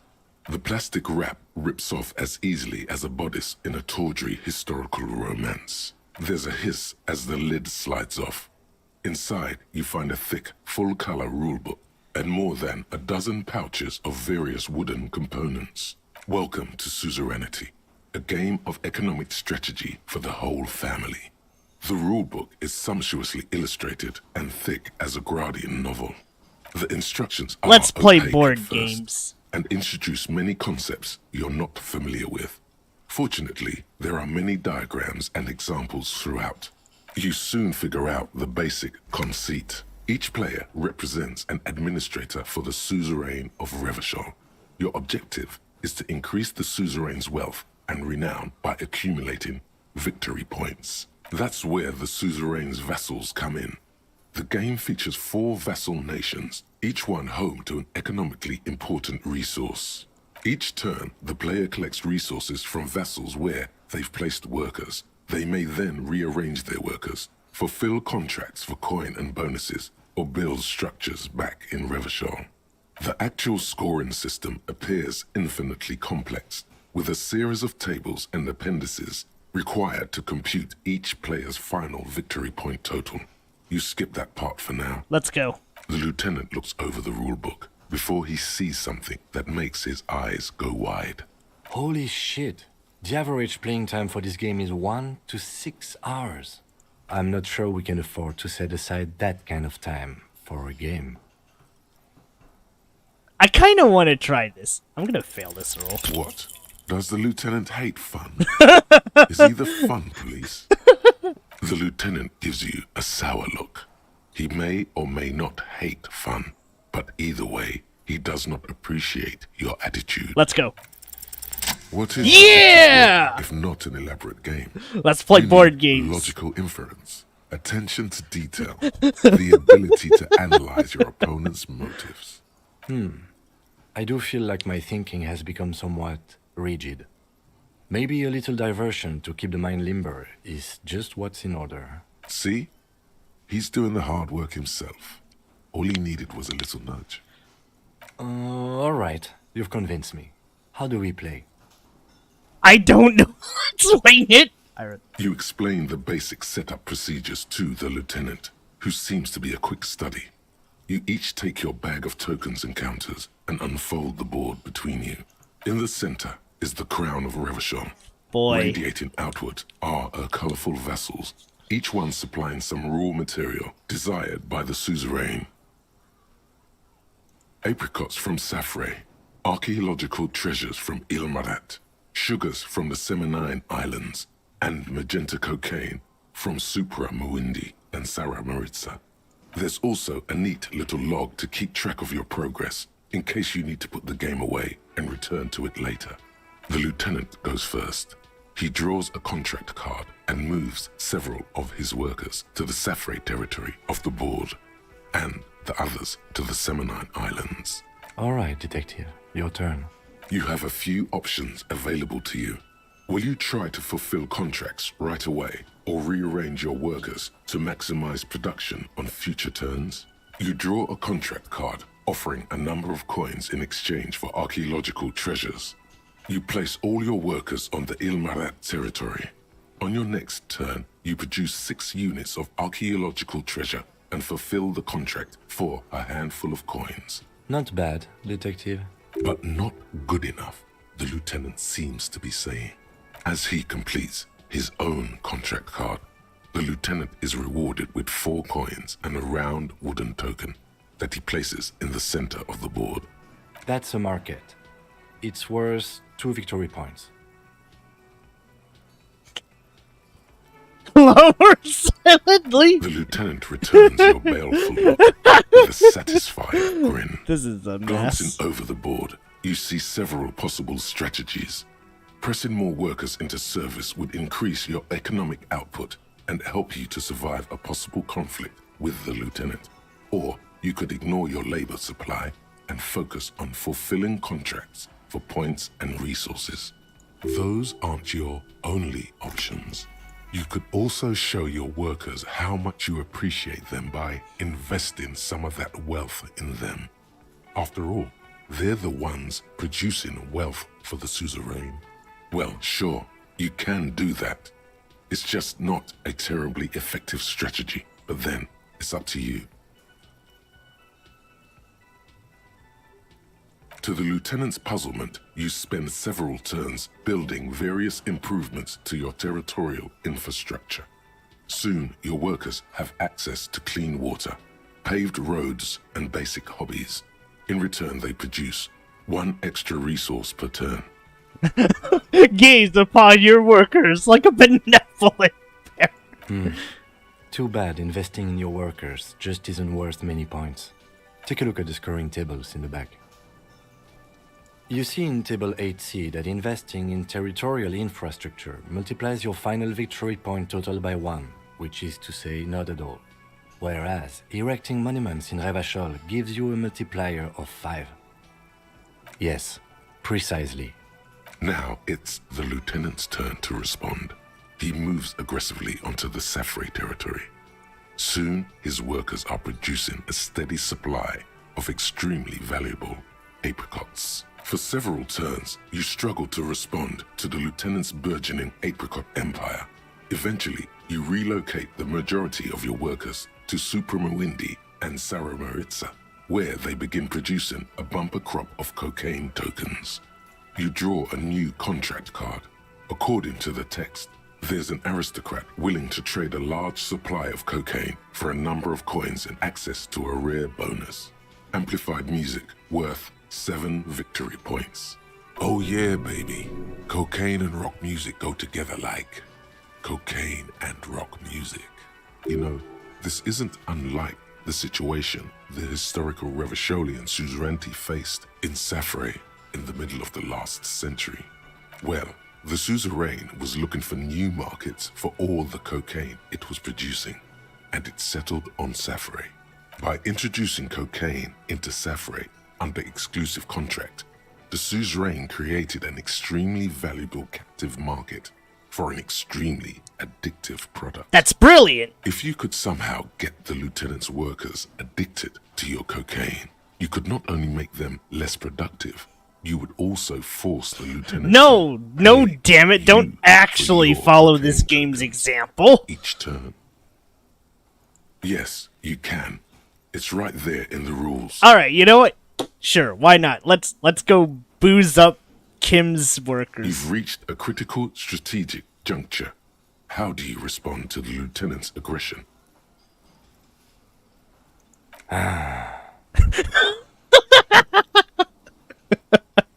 Big difference. Oh my god. Oh man, I should not be playing this game. I don't want to Each encourage passing this turn, nonsense. You slowly bleed the lieutenant of coins as his own workers become less productive and more dependent on your magenta cocaine tokens. As a matter of historical fact, this is almost exactly what happened in Safre. To this day, fully half of the former Safre Empire remains dependent on international aid in exchange for a steady supply of cheap produce. My god, that's how I'm gonna beat Kim. Cocaine. More or less. Realizing victory is slipping away, the lieutenant launches a desperate gambit: protectionism. By erecting tariffs on your cocaine, he hopes to starve you out of the market at the risk of incurring the suzerain's disfavor. The end game is upon you. Do you escalate the trade war with the lieutenant in hopes of crushing him with your economic might? Or do you ignore his aggression and focus on building the mighty victory column structure in Revachol herself? Damn. Alternatively, you could throw the whole game away by trying to build a public education system for the children of your workers. The choice is yours.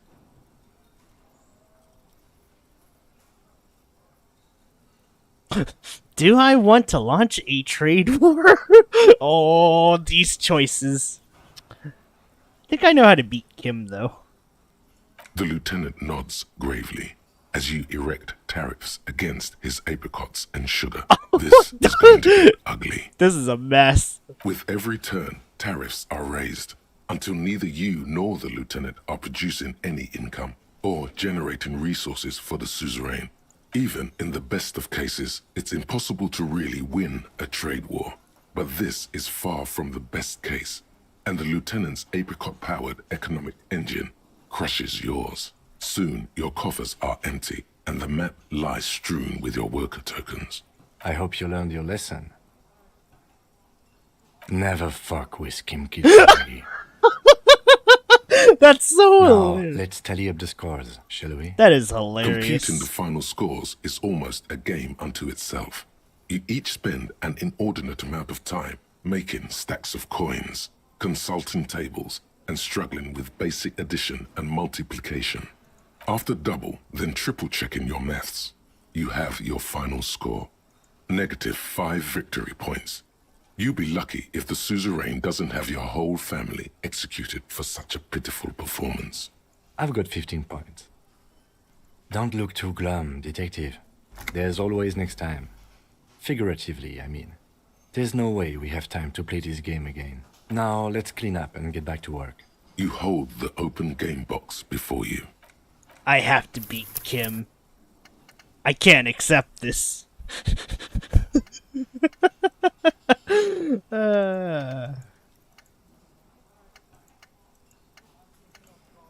Wait, did I save before I did any of this?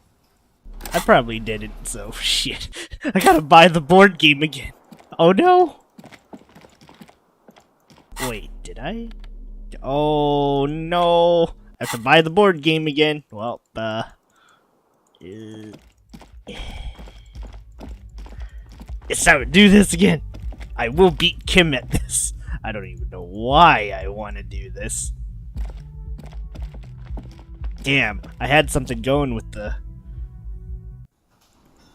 cocaine. Damn, nabbit.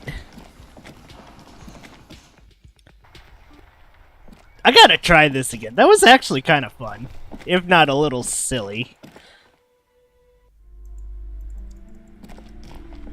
A small mountain of colorful board. Wonderful Browbritter. Who are you going to play board games with? Are you actually friends? Or just colleagues thrown together? Friends for playing with. Wonderful choice, sir. Let's do this.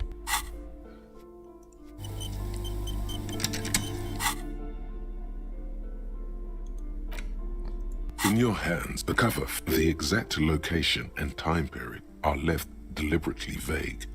The plastic, there's a hiss. Welcome to the instruction. You soon figure out the basic concept. That's where each turn, the actual scoring system, the lieutenant. Holy, I'm not sure we can afford to set aside. What is detective work? See? All right. You explain in the scent apricots. There's also the lieutenant. All right. You have a few options available to you. Will you try to fulfill contracts right away, or rearrange your workers to maximize production on future turns? What? It's the very beginning of the game. Your workers haven't even done any work yet. That's more like it. You produce a handful of archaeological. Meanwhile, the loot. That's a market. It's worth 2 victory points. The loot glancing over those you could also show. Well, sure, you can do that. It's just not a terribly effective strategy, but then it's up to you.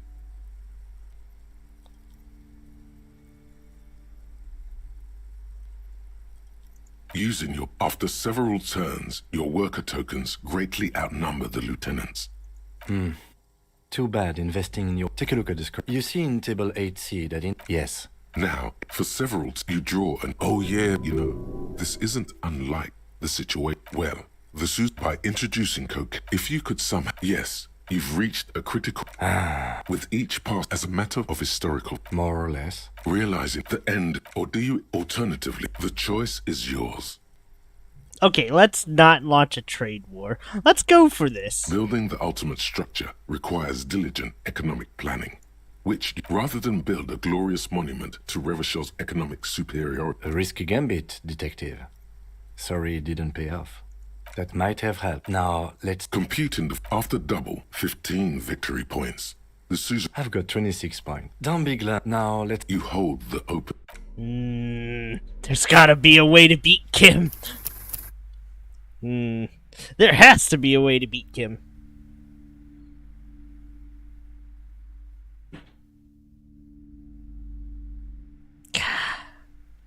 Why am I so freaking hopped up on this? What am I doing with myself? I'm trying to beat Kim at a frickin' board game. In your hand, the plastic... There's a hiss as the lid slides off. Welcome to the instruction. You soon figure out the basic conceit. You hold the open game box before you.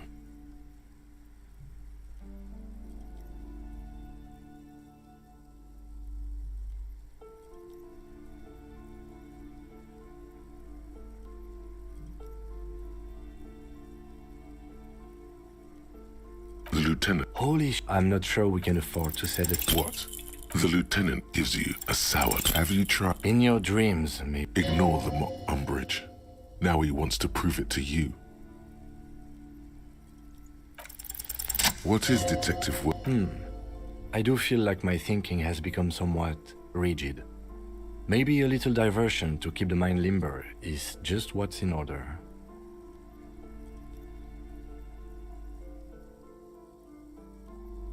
See? All right. You've convinced me. How do we play? When I strike... The lieutenant in the scent apricots. There's also the lieutenant. All right. You have a few options. You draw, you place... Not bad. But not as he can... That's a market. It's worth... The lieutenant glancing over those, you could also... Well, sure. You can do that. Who cares about workers or territories when the real action is in Revachol?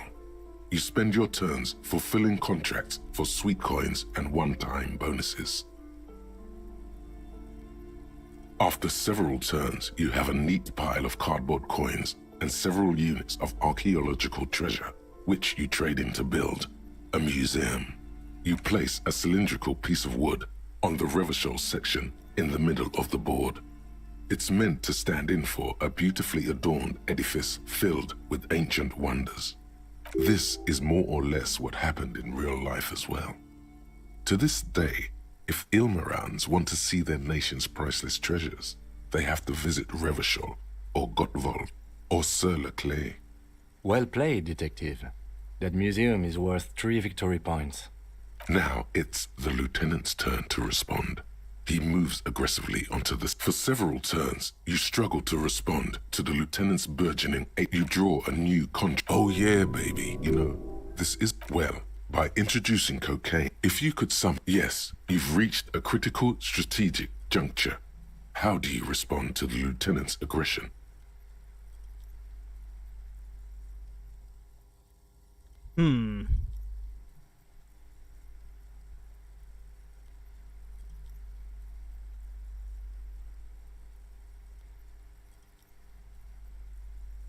It takes several turns, but you slowly begin accumulating the cocaine necessary to complete the contract. When you do, it practically rains cardboard coins on your side. Feels good, doesn't it? But you know what would feel even better? Drugs. While you daydream about speed, the lieutenant has built himself a formidable economic engine of his own. The end game is upon you. How will you spend the vast resources you've acquired for the glory of the suzerain? Flipping through the menu, alternatively, the choice is yours. Using the substantial coins and resources you've accumulated from diligently fulfilling contracts and constructing trade routes, you spend your final turns constructing the ultimate structure in the game, the Revacholian Victory Column. With a triumphant flourish, you remove a rectangular token from one of the satchels and place it next to your museum cylinder in the center of the board. They're nice tokens, yes. Very impressive. Now, let's tally up the scores, shall we? Computing the final scores is almost a game unto itself. After double, then 35 victory points.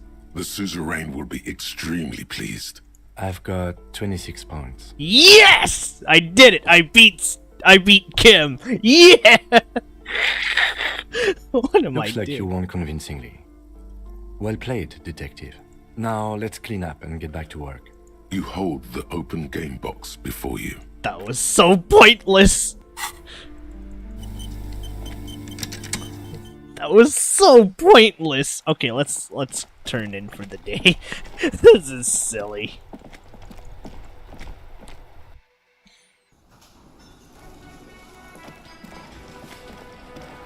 I think this is the mark where you can turn in for the day. I think?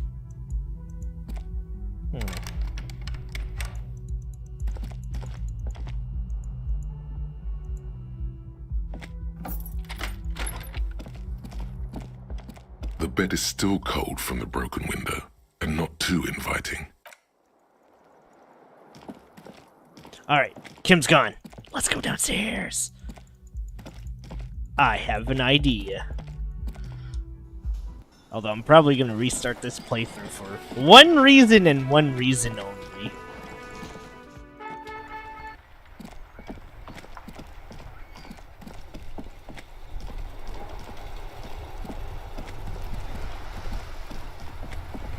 Wait, I need to go to Kim's buggy. Where was it?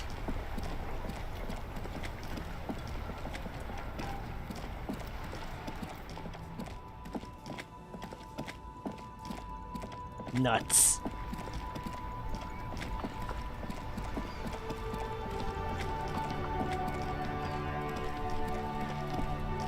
Oh wait, I don't think I can strip the thing off anymore. Oh no.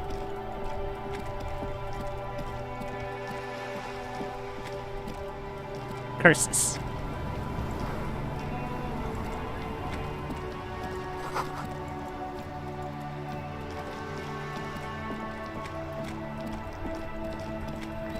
Maybe I should just go to sleep so I can get the +5 perception and actually do a bunch of quests. Even though I kind of have to redo this. But you know what? It doesn't matter. I'm actually having my fun with this game. Even though it is me stubbornly re-rolling the hell out of everything.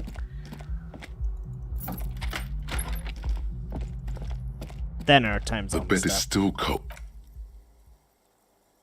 Oh, I hope I don't have The any bed nightmares. is still cold from the wind blowing in from the broken window.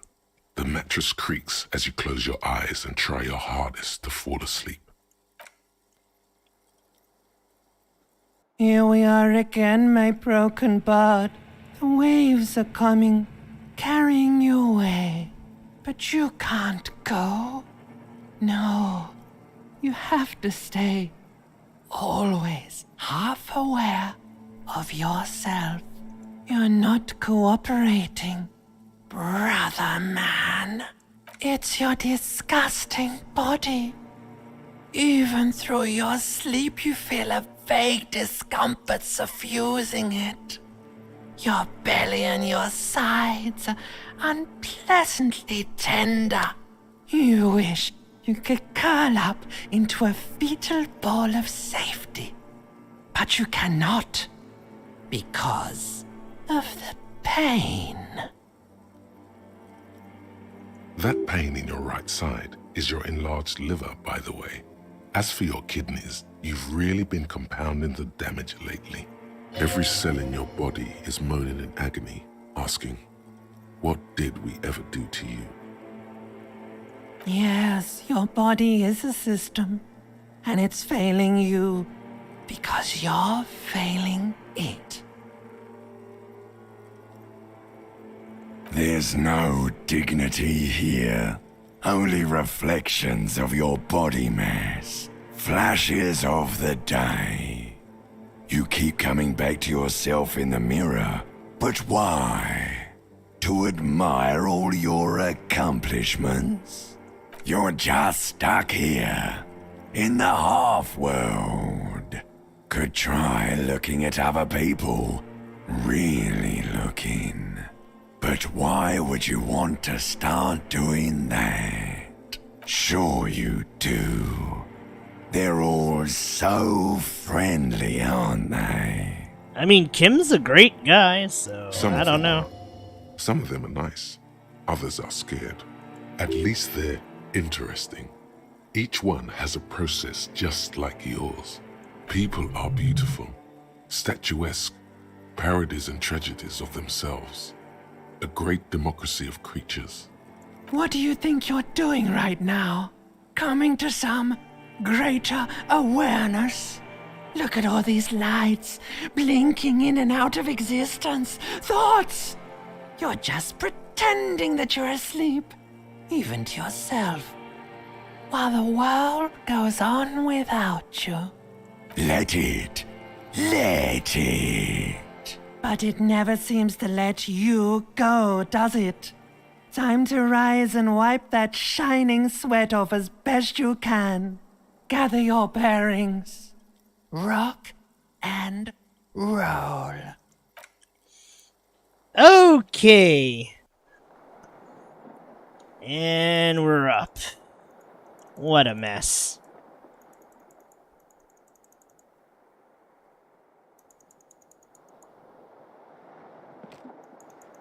There's something I want to try before this ends.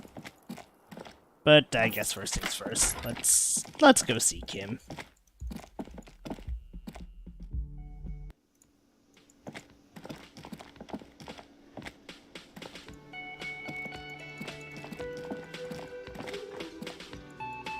I think we can cross over to the next place.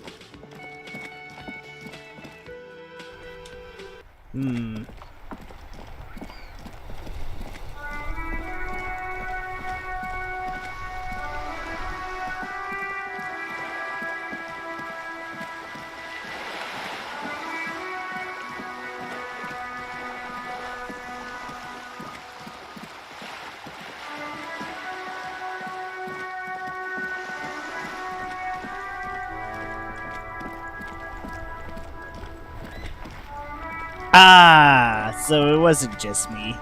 The carriage actually just straight up disappears on the...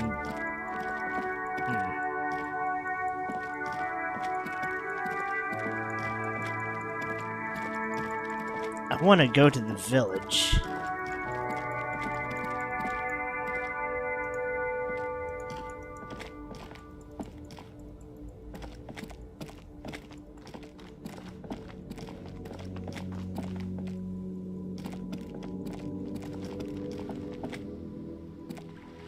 A rusting control panel. You grab the handle and pull the lever up. As soon as the metal connects against the contact pins, you hear a loud clunk. Then, the water lock starts moving.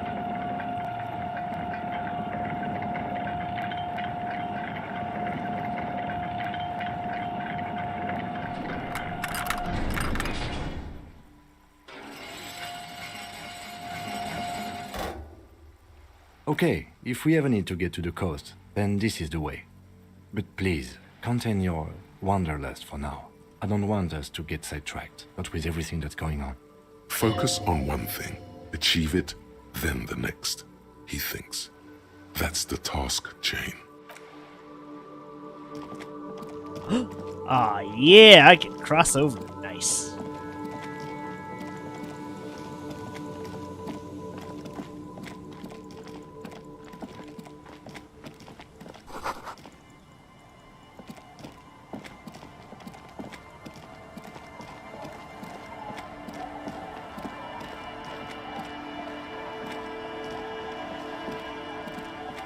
A banged-up motor carriage lies half submerged in the icy water, slowly sinking into the Insulindian Ocean. Only the cabin top, rear wheels, and the engine remain visible. It must be cold and lonely down there, in the icy water. My guess is it started its journey from the plaza, where it backed through the fence. I agree. We should definitely investigate. You get a sudden, sinking feeling. Stomach acid comes up as you look at the motor carriage in the deep, dark, cold water. Why the doom and gloom? It's just a sunken motor carriage. Some motor carriages are bound to end up in the sea. The motor carriage is properly stuck in the ice. Getting it out would require a team of specialists. The logo is too deep in the murky water. You can't make it out, but you do see a monkfish float by. The ice hasn't closed around the vehicle yet. My guess is it's been here since last Saturday or Sunday. The estimate is correct. The incident probably occurred on Sunday evening. I get the feeling we're related to this. Your mocking tone finds no response, but the motion of the waves. Yes, quite. Let's wait for the low tide and see what's inside. Great idea.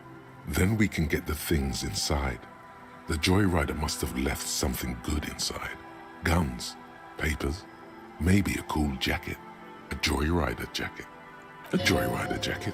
You feel a strange connection to this joyrider. Maybe he's from some kind of joyriders district and likes blue and white racing livery, like a cop would. I don't know.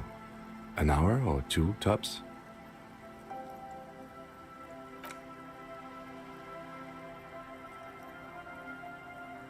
As you sit down in the old, rusty playground, the world around you becomes very silent. The hinges creak under your weight, dangerously so. Nothing but the sound of seagulls high above in the sky, echoing like distant laughter. Ice cracks erect, spit flies from your mouth to your mustache, your chest, the ground before you. No sound though. Raining heavily here, Chief. Mind keeping it down a bit?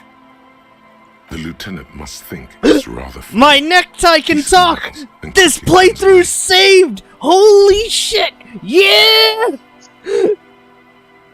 I can't believe I'm so happy about this. Oh my god.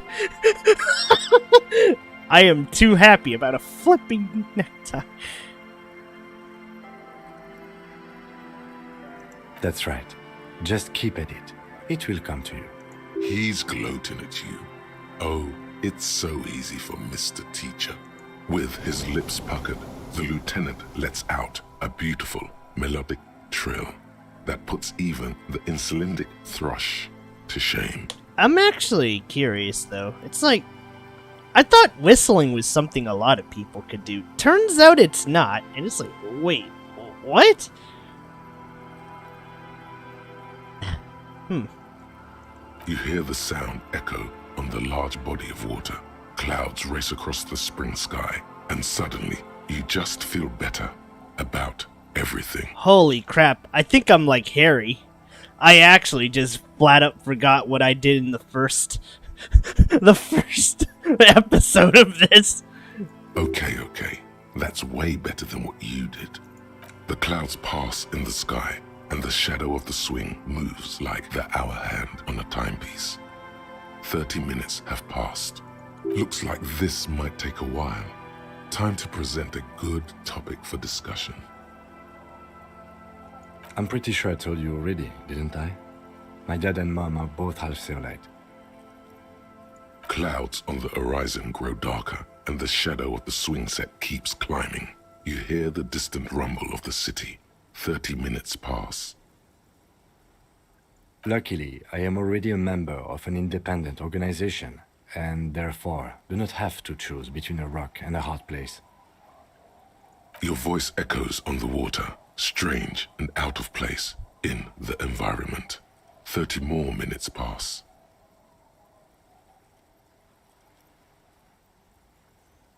Yes, 41. What do you think it stands for? It's as if he knows what it stands for, but wants you to say it. It's pedagogical. Does he know something about the driver of this vehicle?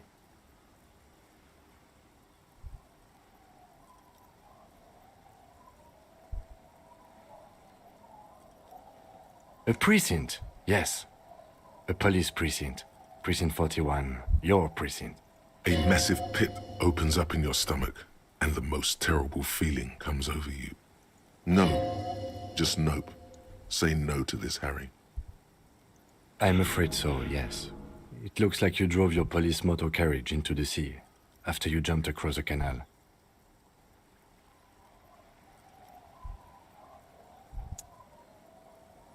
Happy New Year's, Dart. Well, we just found out I drove my car into the sea. Holy smokes.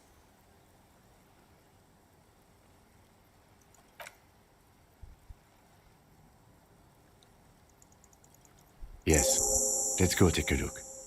Let's go investigate. There's gotta be something in here for me. I have my badge!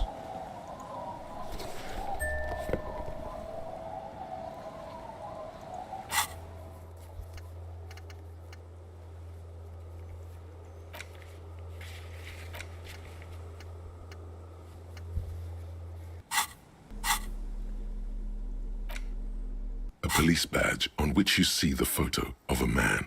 You. Some seaweed is stuck to the back. At least something good came out of all this.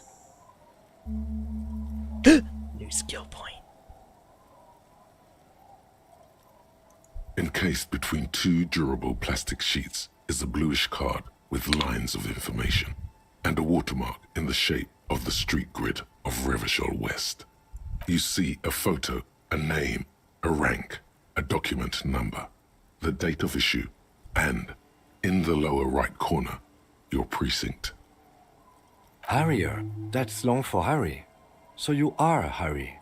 Evrard was half right. Probably not a lot of people know your full name. Whoever told him you're Harry Dubois didn't. It's a wartime name. Revolutionary.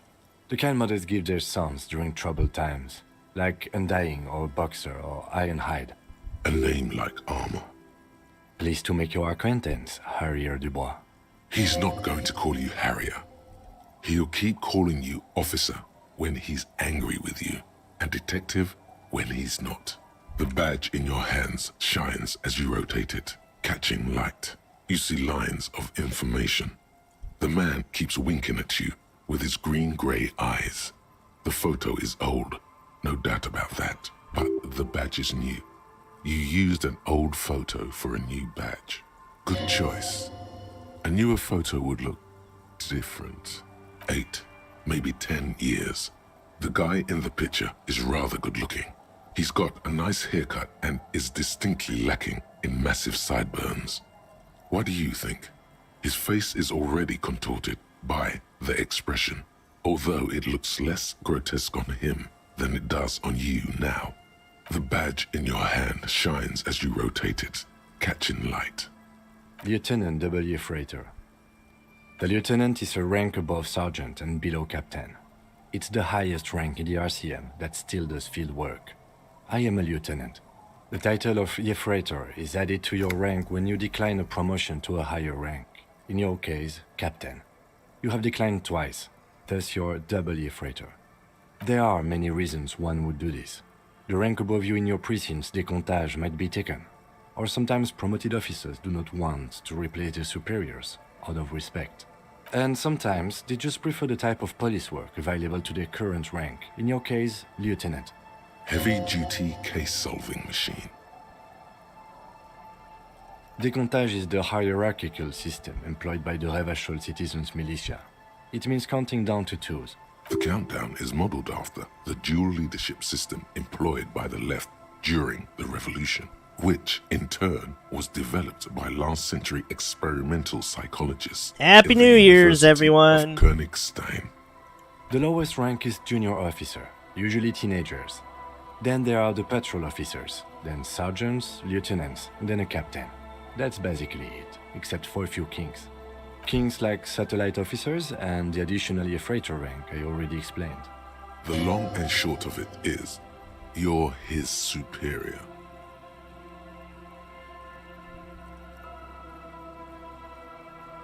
No, I've been putting up with you because despite an unconventional approach, you are doing good police work. It matters more than driving your motor carriage into the sea. And now we've even found your badge. Hey! Aw, that definitely deserves He a... trusts you, for now. Such a small yet precious thing. Expensive paper caught between thick plastic, like a fly in amber. Alright, I think we're good for now. We can... There's something else I want here. There's a small church.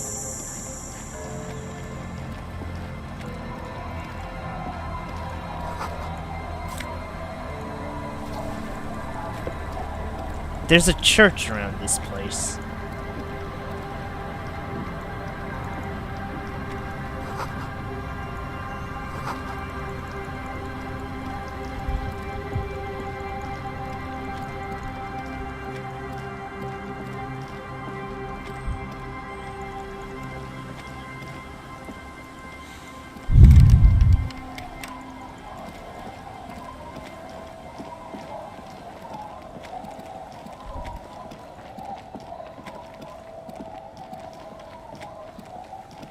You stop mid-step and put your hand on a garish necktie. That bottle, Bratan! Just look at that bottle! Oh, I think this is about so much more than cool. Please go talk to him. See what it's about. I'm drawn to it. Alright. Putting on the horrific necktie was the right call. I've salvaged my entire playthrough. This is fine. Hey, Tequila! Good to see you. How's business? How's the whole reality situation treating you? So what's happening? Yeah, Tequila Sunset.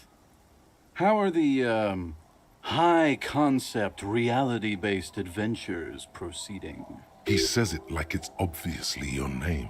Like you call someone Billy Brunel or leader of the 4th Street Gang. Good. These people know your true name. Looks like it has preceded you, Mr. Sunset. More on that later. I like this guy. You should too. He respects you by calling you your true name. That's the spirit. I used to shape reality into my image a long time ago. Those days are over now. Sadly, things aren't going that well in Idiot Doom Spiral Land. Haven't found those keys yet, haven't won that great piece of ass back. No word from my business buddies. This guy's your buddy. You feel it immediately. You belong to an organization, a fraternity of drunks. Idiot doom spiral, huh? This is bound to be a good, high-concept conversation. At last. We are saving the world. Please don't call. Okay, we're drinking. We're drinking alcohol. That's what we're doing. I tried to save the world once, a long time ago, with enterprise, creativity, and willpower. But that didn't work out. So now, it's a pirate's life for me. It's you. You're Tequila Sunset. We've met before. Don't you remember? No, you sure don't. Maybe. You look like you want to know how Tequila Sunset came to be. You look like you want to hear the tale. Tequila Sunset. Something ominous there. Let me take a sip to moisten up my chords. Tequila Sunset rolled into Martinez last Friday. And by Tequila Sunset, I mean you. The man, the myth. Hey, let's not jump ahead of ourselves.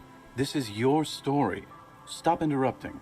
You got here on Friday to solve a case, hoping to be the early bird who gets the worm. And by the worm, I mean the buzz. Because as far as I know, all you did was get piss drunk. Word on the street is you went around the local hostel telling people that you're a police officer, and that it would be really fucked up if you shot yourself in the head right in front of them. That's pretty high concept, if you ask me. It is. Oh yeah, that's totally your style. The lieutenant's brow is furrowed. He's listening as casually as he can. It was a late Saturday night when we, the Union of Moribund Alcoholics, were getting our drink on. Nothing remarkable about this, we get our drink on 24/7. Makes everything warm and glowy. I trust you know the feeling. Oh, yes you do, Bratushka! The only thing better than that is pushing the pedal to the metal after you kiss the tie. And off we go! One moment we hear the sound of a motor carriage revving up somewhere on the plaza, followed by a series of dings and bangs. Do you remember the sound of wood cracking? The billboard? Naturally, loud noises pique the interest of anybody owning a pair of ears. That's just the reality we're in. Anyway, there was a brief silence, a gasp of silence, if you will, followed by a real commotion. We heard the carriage careening towards the coast at top speed. Sounded like someone jumped the canal. We grabbed our brewskis and rushed to the jetty. Never underestimate the speed of an alcoholic. What we saw was a sight to behold. A beat-up police carriage containing you. Right there on the beach, you revved the engine and screamed at the top of your lungs, "The time hath come!" So, naturally, being the curious cat I am, I asked what time hath come. To which you replied, "The time hath come for Tequila Sunset, the end of all things." After which, your reality contracted. You jammed the pedal, plowed right off the jetty, and through the ice. We ran towards the ice, whilst you crawled your way out, miraculously unhurt, covered in seaweed and shit. What a new like some year. kind of sea monster. When we finally got there, you were sitting on the beach crying. You said that your badge and uniform were in the car. It was too late to get in there, though. The carriage had sunk too deep. Recognizing a brother in need, we offered our condolences and invited you to party with us, which you naturally agreed to. We asked about the whole Tequila Sunset thing, and you told us it was your name now and insisted that we all call you that from then on. Yeah, I agree. Hours. It was an all-night drink-a-thon. Then, at some point, I think it was Sunday morning, you got belligerent and wanted to talk about Revacholian women. How they're beautiful and also whores and so on. How one of them fucked you real bad. After a short while, you crossed the event horizon, looked sullen, got up, and left without saying anything. Wow, that's quite a story. Damn. Yeah, I bet Tequila's a fucking legend around the precinct. You must be proud to work with him. If you only knew.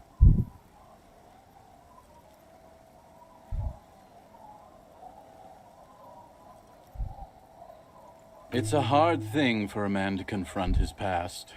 That's why I avoid mine at all costs. You too, Tequila Sunset. What the hell?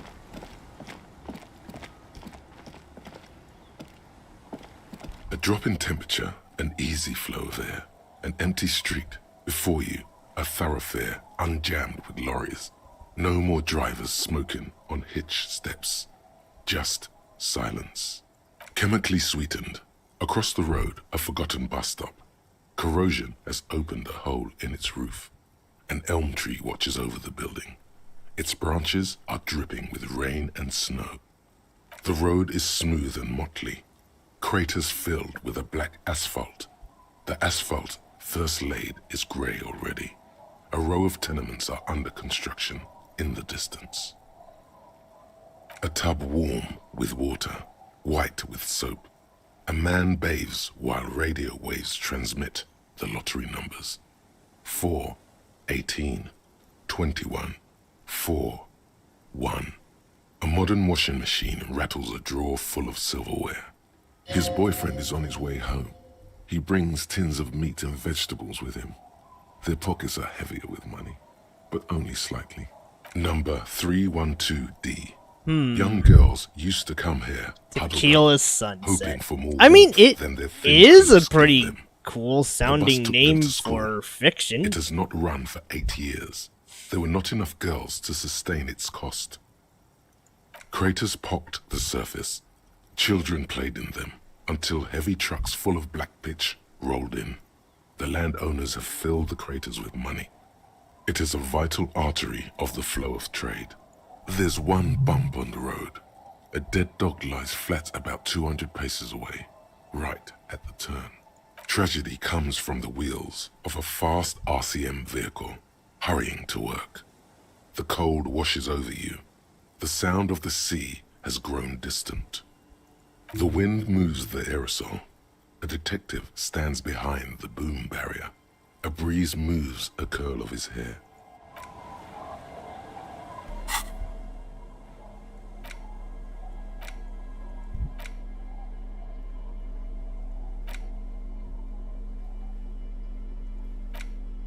The worn map features the patchwork grid of the streets of Martinez, with directions to appropriately touristy locations. Your finger moves through the various streets, across Rue de Saint-Ghislain and Rue Saint-Sipar, over Saint-Brun and Martinez North, finally coming to a halt on the spot where you are currently standing, although the map gives no such indication itself. For a more detailed view of the map, go to your journal and select the Map tab.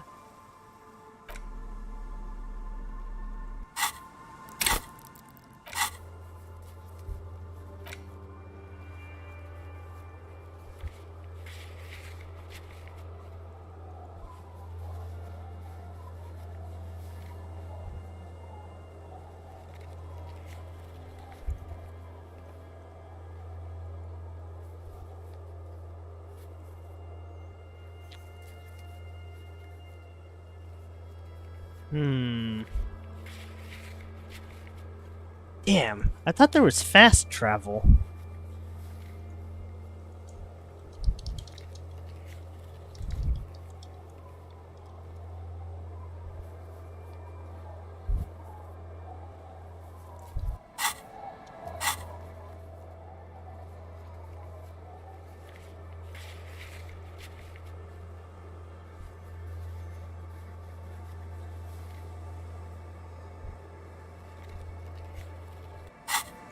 Okay, I need to go to the church. Where is it, though?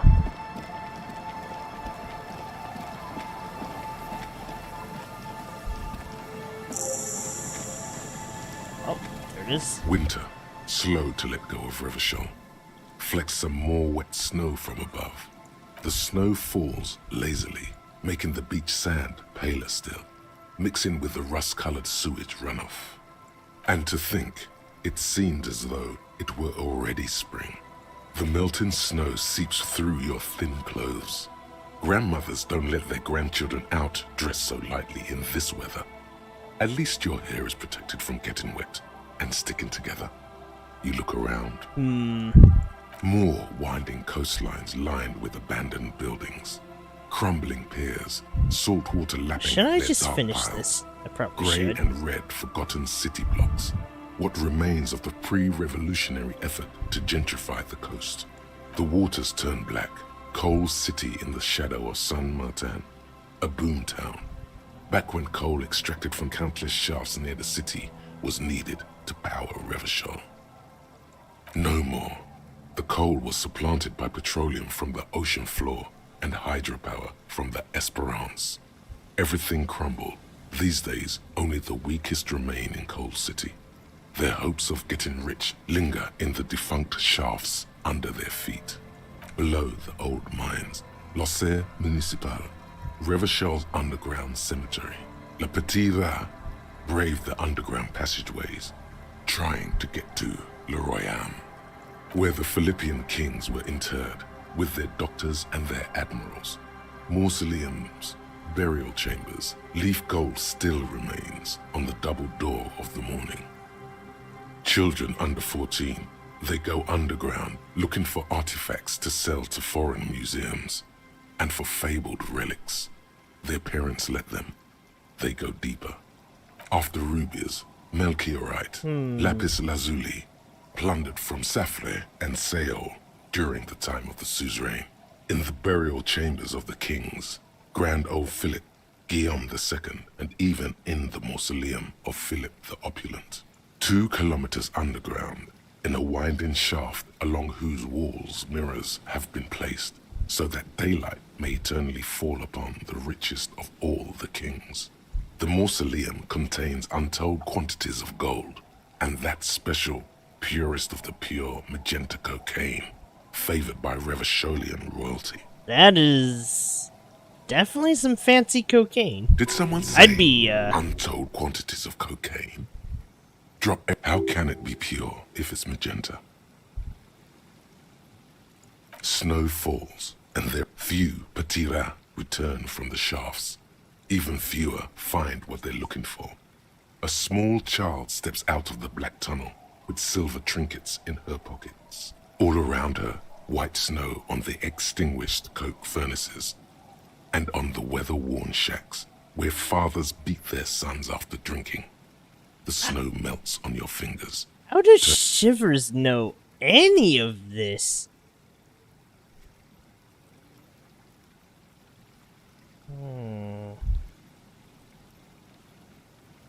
Layer upon layer of sand, poisoned with industrial runoff, the storm drainage, hidden bunkers. Rats scuttle. Someone stuffed a big old polar anorak into a concrete pipe under the boardwalk. It would keep you warm. You would probably never happen across it. But who knows? Coalition aerostatics hang like apparition under the cloud cover. Occasionally, lights flash as they maneuver through the falling snow. The raised motorway, 881, separating Martinez from screw it. Let's just keep vehicles going. rush past one another day and night, while those who reside in the labyrinthine alleyways beneath the motorway attempt to carry on with their lives in the snow and the slush. And south of the 881 is the pox.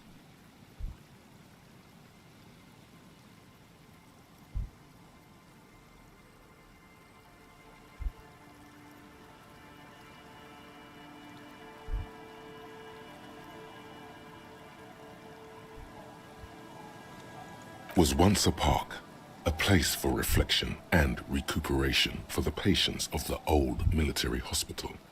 In the 20s, it was used as a quarantine center during a measles outbreak that killed many children. Most everyone has avoided the hospital and surrounding park ever since. The pox is completely wild now. Evergreen thickets covered in snow and industrial dust. Feral dogs and even wolves roaming in packs. Damn The it, this is police try too to keep the enthralling. deepest corners I almost want to skip this, but I don't know.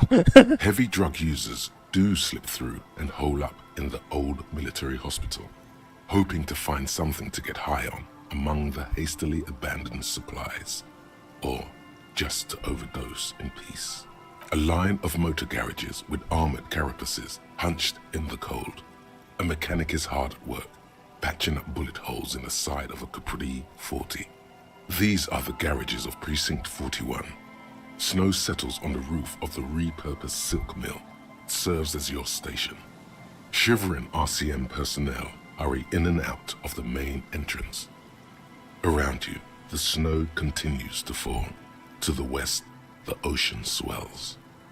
The stairs descend to central Jamrock. A man named Cooklove has a snow-covered stall there in the market across the bridge. He sells kebab infested with fly larvae to your colleagues who believe eating it will make them immune to food poisoning. Bro, what? Snow My falls colleagues on are the utility weird. District, the library, the florist, the Sarah Mauritian restaurant that offers homemade wine, and also on the brothels and drug dens, and the chop shops of the Zemlyaki. All of this built around a lake that formed in a meteorite strike. At the center of this lake, there is a little ship. There are lights at the bottom of its hull. They are lights directed toward the seafloor, looking for something, like whiskers. A chill comes over you, crawling down your back. The sand under your feet is wet. Somewhere in the south, tarpaulin flap in the wind. The canal you crossed to get here and beyond it. Martinez proper, the district the police forgot to police. There is laughter, lights, attempts at entrepreneurial activity, cynicism. Someone is scraping snow off their windshield at the roundabout, in the midst of which a statue of Philip III serves as a destination for grade school field trips and a fine perch for winter birds. And a fenced further? off yard. There's a truck belonging to a logistics company parked next to the gate. Bright light from a building behind the fence reflects off its hood.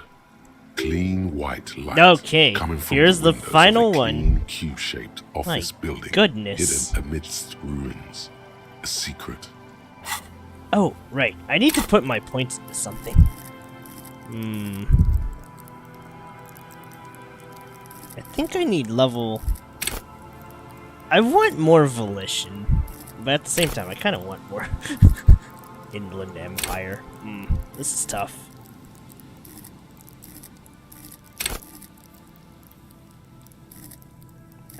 It's too bad I can't really do much for hand-eye coordination.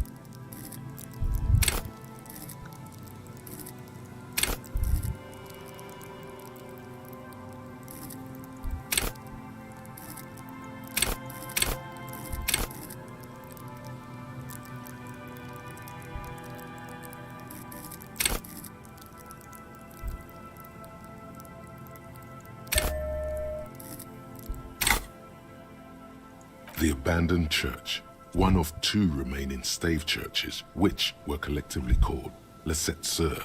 The other 6 sisters were destroyed during the Revolution. A serpentine strip of land weaving its way into the Martinez Inlet. Unfortunates on the run from the law, from themselves, sometimes hide out on nearby islets. Little dots in the ocean that are occasionally submerged when the tide is high and the weather foul. Then there's ozone, but the snow falls too thick. You cannot see that far. The Bay of Revachol, vastness, great depth, over 1,200 meters at its deepest. Water air-brinier than here.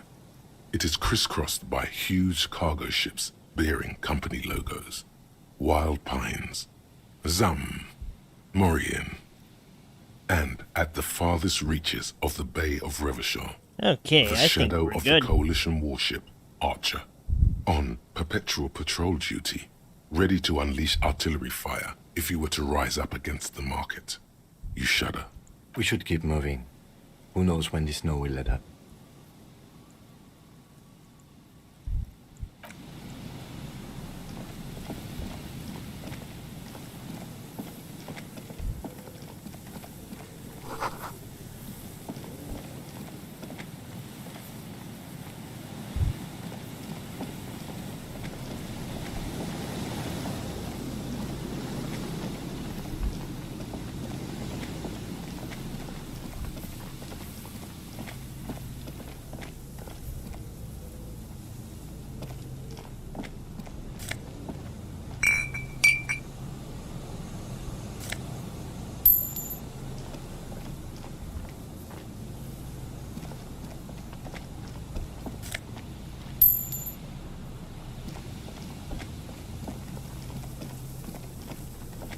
Damn it. I actually want to go inside the church.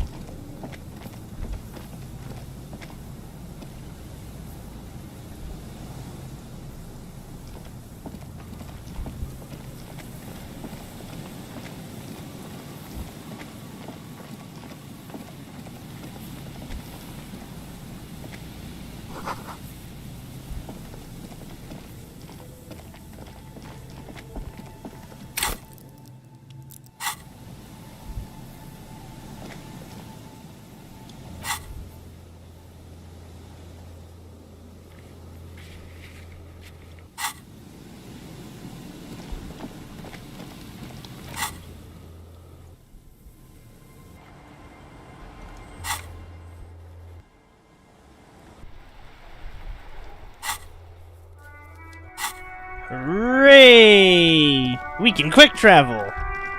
Oh, wait, that means I can also do one more thing before this ends. We'll explore the church next time, but there is something I want to do here that I needed 5 perception to actually do. A lorry abandoned. The smell of cigarettes. There's something odd about the passenger seat. Voila! A stack of neatly folded papers has been stashed behind Hello. the seating fabric. You see 3 maps depicting a large metropolitan area. It's Revachol. Some of its routes and highways have been outlined with a pen. Bonne prise. This large map displays the elevated motorway called 881. The intake leading to Martinez is marked with a blue X. There's another X on the off-ramp at a place called the Old South. Toll booths at the intakes are marked with a circle. It looks like there are scant few ways of getting onto the elevated motorway that runs over Jamrock, and this person knows them all. There, hundreds of thousands of motor carriages roar on the 881, high above the mass of brown and red roofs that is Jamrock. The commuters don't even look down. The world ceases to exist outside the windshield. Alright, where is this leading? To Coulon, through the middle-income neighborhoods there, by the river, and then to Stella Maris and La Delta for work, while the men and women of Jamrock scuttle to their fates below the road. This municipal map from the 30s displays a complex system of storm sewers underneath a sub-district called the Pox, old military hospital, right adjacent to the 41st precinct. No storm will ever drown Revachol. The great solution to the riddle of history. Wind rips through the empty hallways of the once great military hospital, now just a ruin under an overgrown park. Beneath the hospital, great sewer tunnels hum and vibrate with life of their own. The rattle of motor carriages and lorries driving through long-forgotten tunnels, lit by gaslights.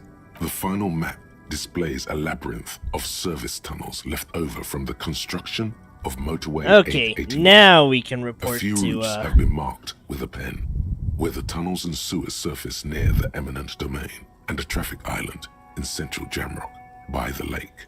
Looks like the smugglers have infiltrated the road network belonging to East Motor Tract. So it would seem. The RCM patrols most of these auxiliary roads, though apparently not all of them. Hard to say. This distribution network looks certainly large, yet still vague enough. It doesn't reveal much about the Besmerti behind it. The Besmerti is a Revacholian crime syndicate. They see themselves as the inheritors of the 14 Revacholian Indo-tribes, but really they're just violent gangs vying for control on the west side of Revachol. With cool names like La Puta Madre and Aura Masta. It's a dark parody. It's definitely not the Union. They just do some logistics. This operation has spread everywhere in Jamrock. If it's that widespread, then Madre remains the most likely suspect. Here's bad news. There have been attempts at a serious investigation before, but they haven't ended well for those involved. Lieutenant Kitsuragi is a brave man for saying Madre's name without the winces and whispers that usually accompany it. Best not to disturb the scene. I'll have forensics go over the lorry and pick this up later. The stack of maps looks just like before, barely noticeable. The movie stars look silently by, and the pull-out toolbox has a rubber handle, worn from years of use. You close the rusty old lorry door. Okay, alright, we can actually go do the thing now.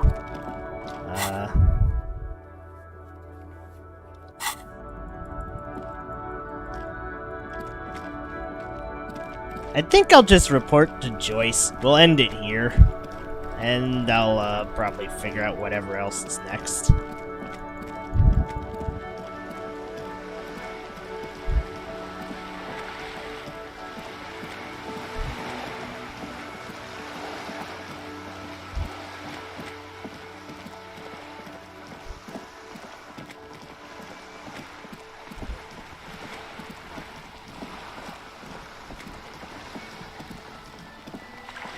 You're back. Good. What can I help you with?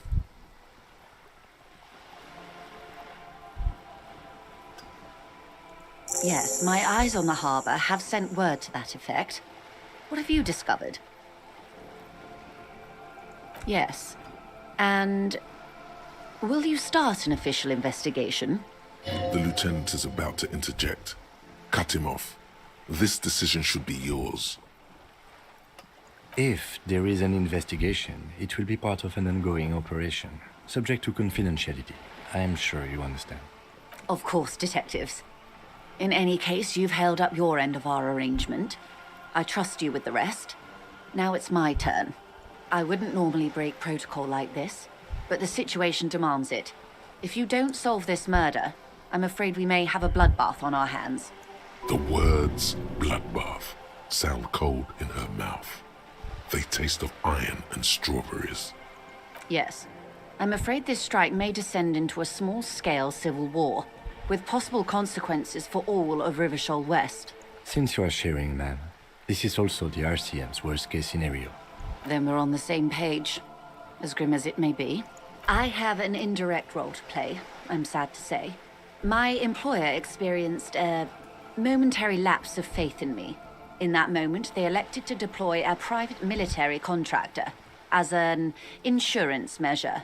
They called it my security detail. They were dispatched after I relayed the union's initial offer. Every worker... A member of the board. I tried to convince my employer it was simply a piece of rhetoric or a joke. They did not appreciate the humor. Absolutely not. These mercenaries are muscle, pure and simple. They are meant to intimidate the Union into surrendering. Who are they, exactly? Crenel, an Oranese military company. As far as I know, 3 arrived in Martinez. They report to me sporadically, but they do not answer to me. To be frank, our relationship is deteriorating. They wear ceramic armor, have semi-automatic weapons, and years of combat experience. They also have trauma and stressor disorder, and no idea how to conduct themselves in an urban civilian environment. So, what happened? The story is, one of them, the colonel, I don't know his real name, sexually assaulted a local woman while he was drunk and separated from his unit. This allowed some of the more militant Union members to subdue him. He was taken out behind the whirling in rags and lynched. last Sunday night. Nothing. Mr. Clare refuses to let me into the harbour. I have not been able to discuss this matter with anyone there. The remaining 2 Crenell contractors carry out their orders, for now. It's a smokescreen. In secret, they are conducting an independent military tribunal into the lynching. Once this investigation is concluded, executions will follow. What is the nature of this so-called investigation? Whether to execute one, some, or all of the Union militants. It is very far from disco. My only hope is that you provide a single, concrete suspect before the mercenaries indiscriminately pick theirs. Simply put, if you don't pin this on someone good and do it fast, they will identify and execute everyone present at the lynching. This in turn will force the Union to respond. They would have to project strength and power. The Debarders have over 2,000 men. It will be 1,000 to 1. Have you ever seen a hornet invade a beehive, Lieutenant? It's not pretty.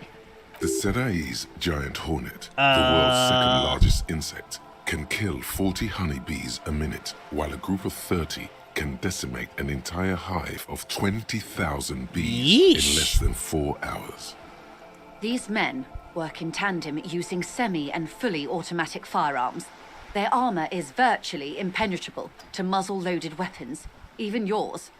Most Union workers don't have guns at all. As I said, a bloodbath.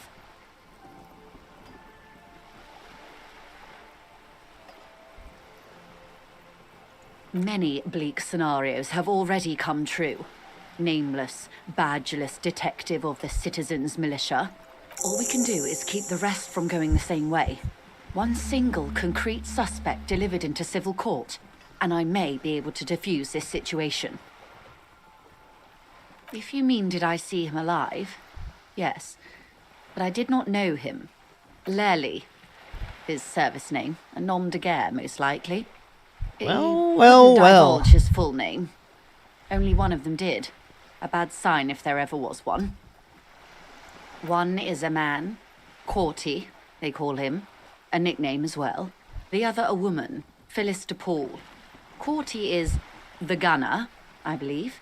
DePaul is a radio operator. What would you say was his eye color, the deceased's?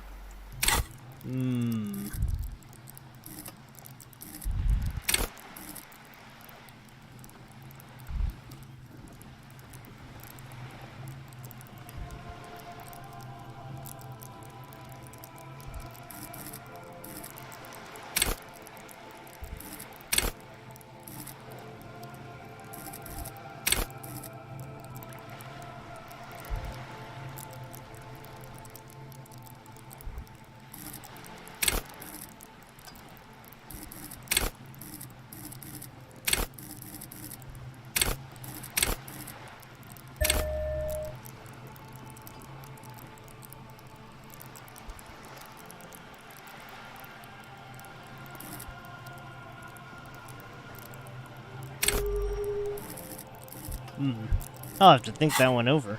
She closes her eyes, trying to picture the man's face, then shakes her head. I can't remember. The lieutenant was testing her, asking a small detail first to see if she knew him better than she let on. She passed. That's all right, man. Anything else? Nationality? What would you say was his age? He was 40. Or 50. It's hard to say which. He had a combat injury on his lower jaw. It made it difficult to estimate his age, or gauge his facial expressions. Indeed. This matches the dental reconstruction we saw on the body. What else? Nationality? Accent? He was, Occidental, I think. Light brown hair, a mixed accent, Oranese, or Messinian, Sorry, I've maybe. been speaking too His much. injury gave him an accent all his own. Okay, that being said, I am getting a little too vested in this mystery if I'm not speaking that much. In a way, it was humanizing. He had to learn to speak through it. Through the injury. That's all I know, I guess. I only met him once. Or he didn't. This is information passed on to me from some teenagers loitering around the canal. I cannot testify by it. That the man was killed because he assaulted a local woman. I've asked around a bit. This seems to be the accepted story around Martinez.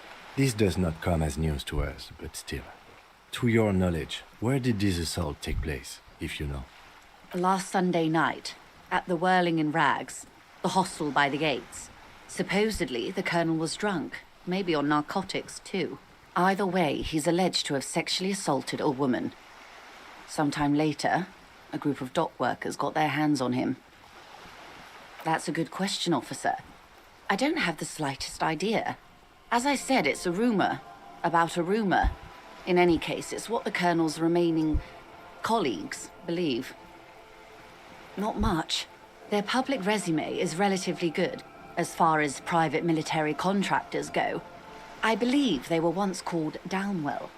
They boast a long list of clients: Saint-Baptiste, Welchman Lorentz, Eintracht. A warning sign, however.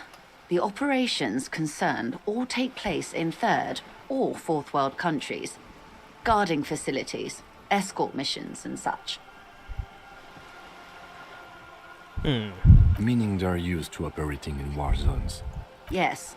All the good conflict corridors, Supramundi, Yesut, the Seminese Islands, countries that don't have a good record reporting atrocious military conduct on their soil. Sadly, no. Before this happened, I had little interest in them. Now that I do, I don't have the resources. If you still have access to the ICP's database, you could run a better background check than I ever could. It may take some time, though. Do you know a lot about the inner workings of the RCM and the ICP, ma'am? In my line of work, it pays to do your research. I was prepared to deal with the RCM. I did not think I'd be dealing with a group like Crenel. I have. And they will. However, these orders take time to reach what is basically a rogue unit out in the field here. Until they do, it's all on us. She's being truthful. She is pressing them as hard as she can. They've gone to ground, as it were. I don't recommend seeking them out. For one, they're almost certainly armed to the teeth. They don't have the same respect for the Revachol citizens' militia as I do. To put it bluntly, they think you're vigilantes. Ghetto savages. It will not be a fruitful meeting. Vigilantes. You're a professional officer of the only legitimate authority in Revachol. You're likely to run into them eventually. When that happens, I'll be in a better position to mediate if I don't appear involved. One is obviously the scab leader at the harbour gates. The one chanting the idiotic slogans. He's barely maintaining his disguise. The other has a vantage point in a building south of the roundabout. They were keeping tabs on you while you were canvassing the lorry drivers.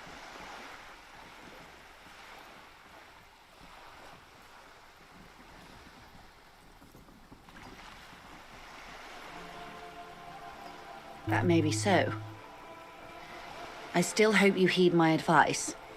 There's no need to kick the hornet's nest. For all your talk of averting this catastrophe, the situation at the gate is a powder keg. Does this not bother you? Of course it bothers me, Lieutenant. But my hands are tied. How would my employer react if it appeared I were intervening on behalf of the Union? Your concern may be appearances. Ours is keeping the peace. That would afford a good vantage point. In any case, it's practically inaccessible. Where is your radio for contacting them, if I may ask? Do you have an earpiece? Heavens, no. I'm not an undercover agent. There's a shortwave at the ship's wheel. I hope I can answer it better. Until the executions start? Truthfully, Ooh, boy. I don't know. It depends on their progress identifying the members of the lynch mob, and their impatience. They don't report their progress to you? Not on this matter. I'm afraid they consider this a personal initiative. It's a matter of days, not weeks. I am sorry to have been the bearer of bad news. If there is anything else I can help you with, please ask. Of course. Excuse my hesitation before. For about half a minute, in silence, It was taken with a trigette not long ago. This is the man's upper body. There were no more markings on his hands or legs. Her mouth is relaxed. The accordion lines near her mouth vanish. The pearls of her eyes move slowly on the photo's surface. Sorry. I was trying to see if I can read the web of interdependencies between these points. The stars. I can't. But that's how you read this story. The points themselves don't have letters, numbers, anything. Their size, location on the body, and distance from each other tells you what they represent. Like Vias on a microcircuit? Close. Damn. Port cities. This is an Oronese map of the waterways, a sailor's tattoo worn by wayfarers of the Dolorian century. Over 300 years ago, the sailors would mark their bodies to map their travels. The sailor's soul would use it to fly back home if they should die abroad. This is a sort of contraption to be reeled back in by. The silver cord, they would call it. Where is he now?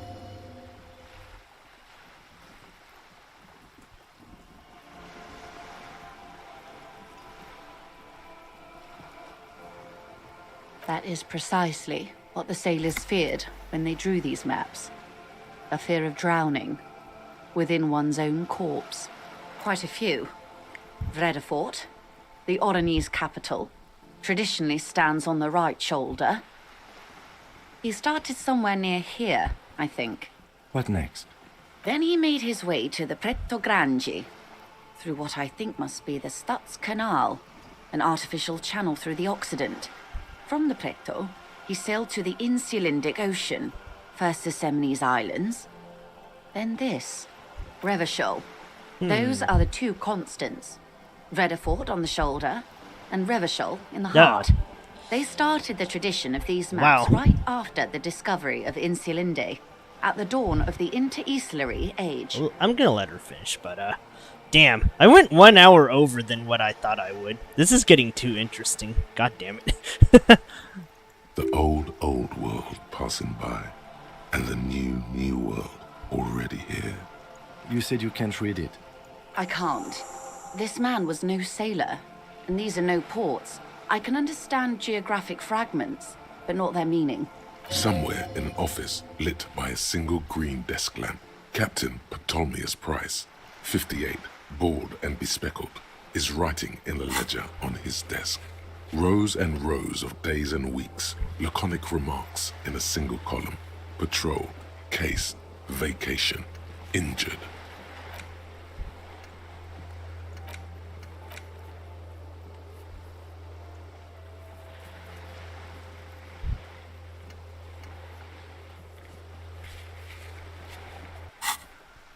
In Martinez looking into Krenel, he writes in one. Then the man puts down his pen and rubs his temples with both hands.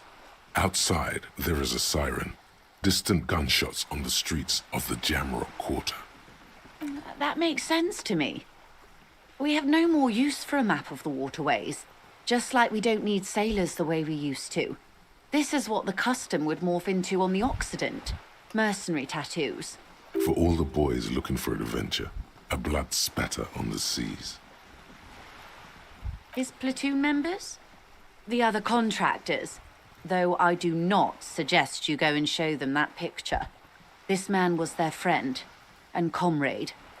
Surely there are other people to ask about the tattoo. This is not necessary to complete the task, officer. It's a dangerous side task. Search elsewhere. Do what you have to do, detective. I don't think deciphering that tattoo should come before public security. But if you should wade into the mob to find out, I couldn't stop you. We will be careful, ma'am. Is there anything else I can help you with? By love, you did. She is memorizing your badge number. Pleased to meet you, Lieutenant W. Freighter Dubois. I am glad to see a man of high qualification. The situation is precarious. What can I help you with, Lieutenant Freighter? You have? And how did you like Mr. Clare?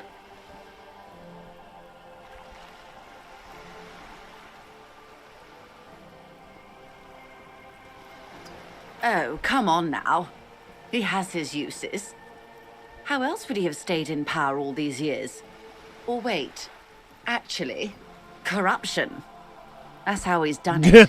Fantastic, worm-like corruption, reaching into the bowels of the earth. The position of my unusual colleague does not reflect official policy. I hope you understand. The RCM does not pick sides. Of course. And I don't expect you to share anything he told you with me. I'm not a corrupt worm myself. However, if you felt like discussing something, how could I stop you? Are we not human? Are we not curious to hear another person's take? It's only natural. Intellectually speaking, it would be quite interesting to hear what she has to say about these things. Tell her she'll like you for it. Yes, your disgusting necktie agrees completely. Let's gossip.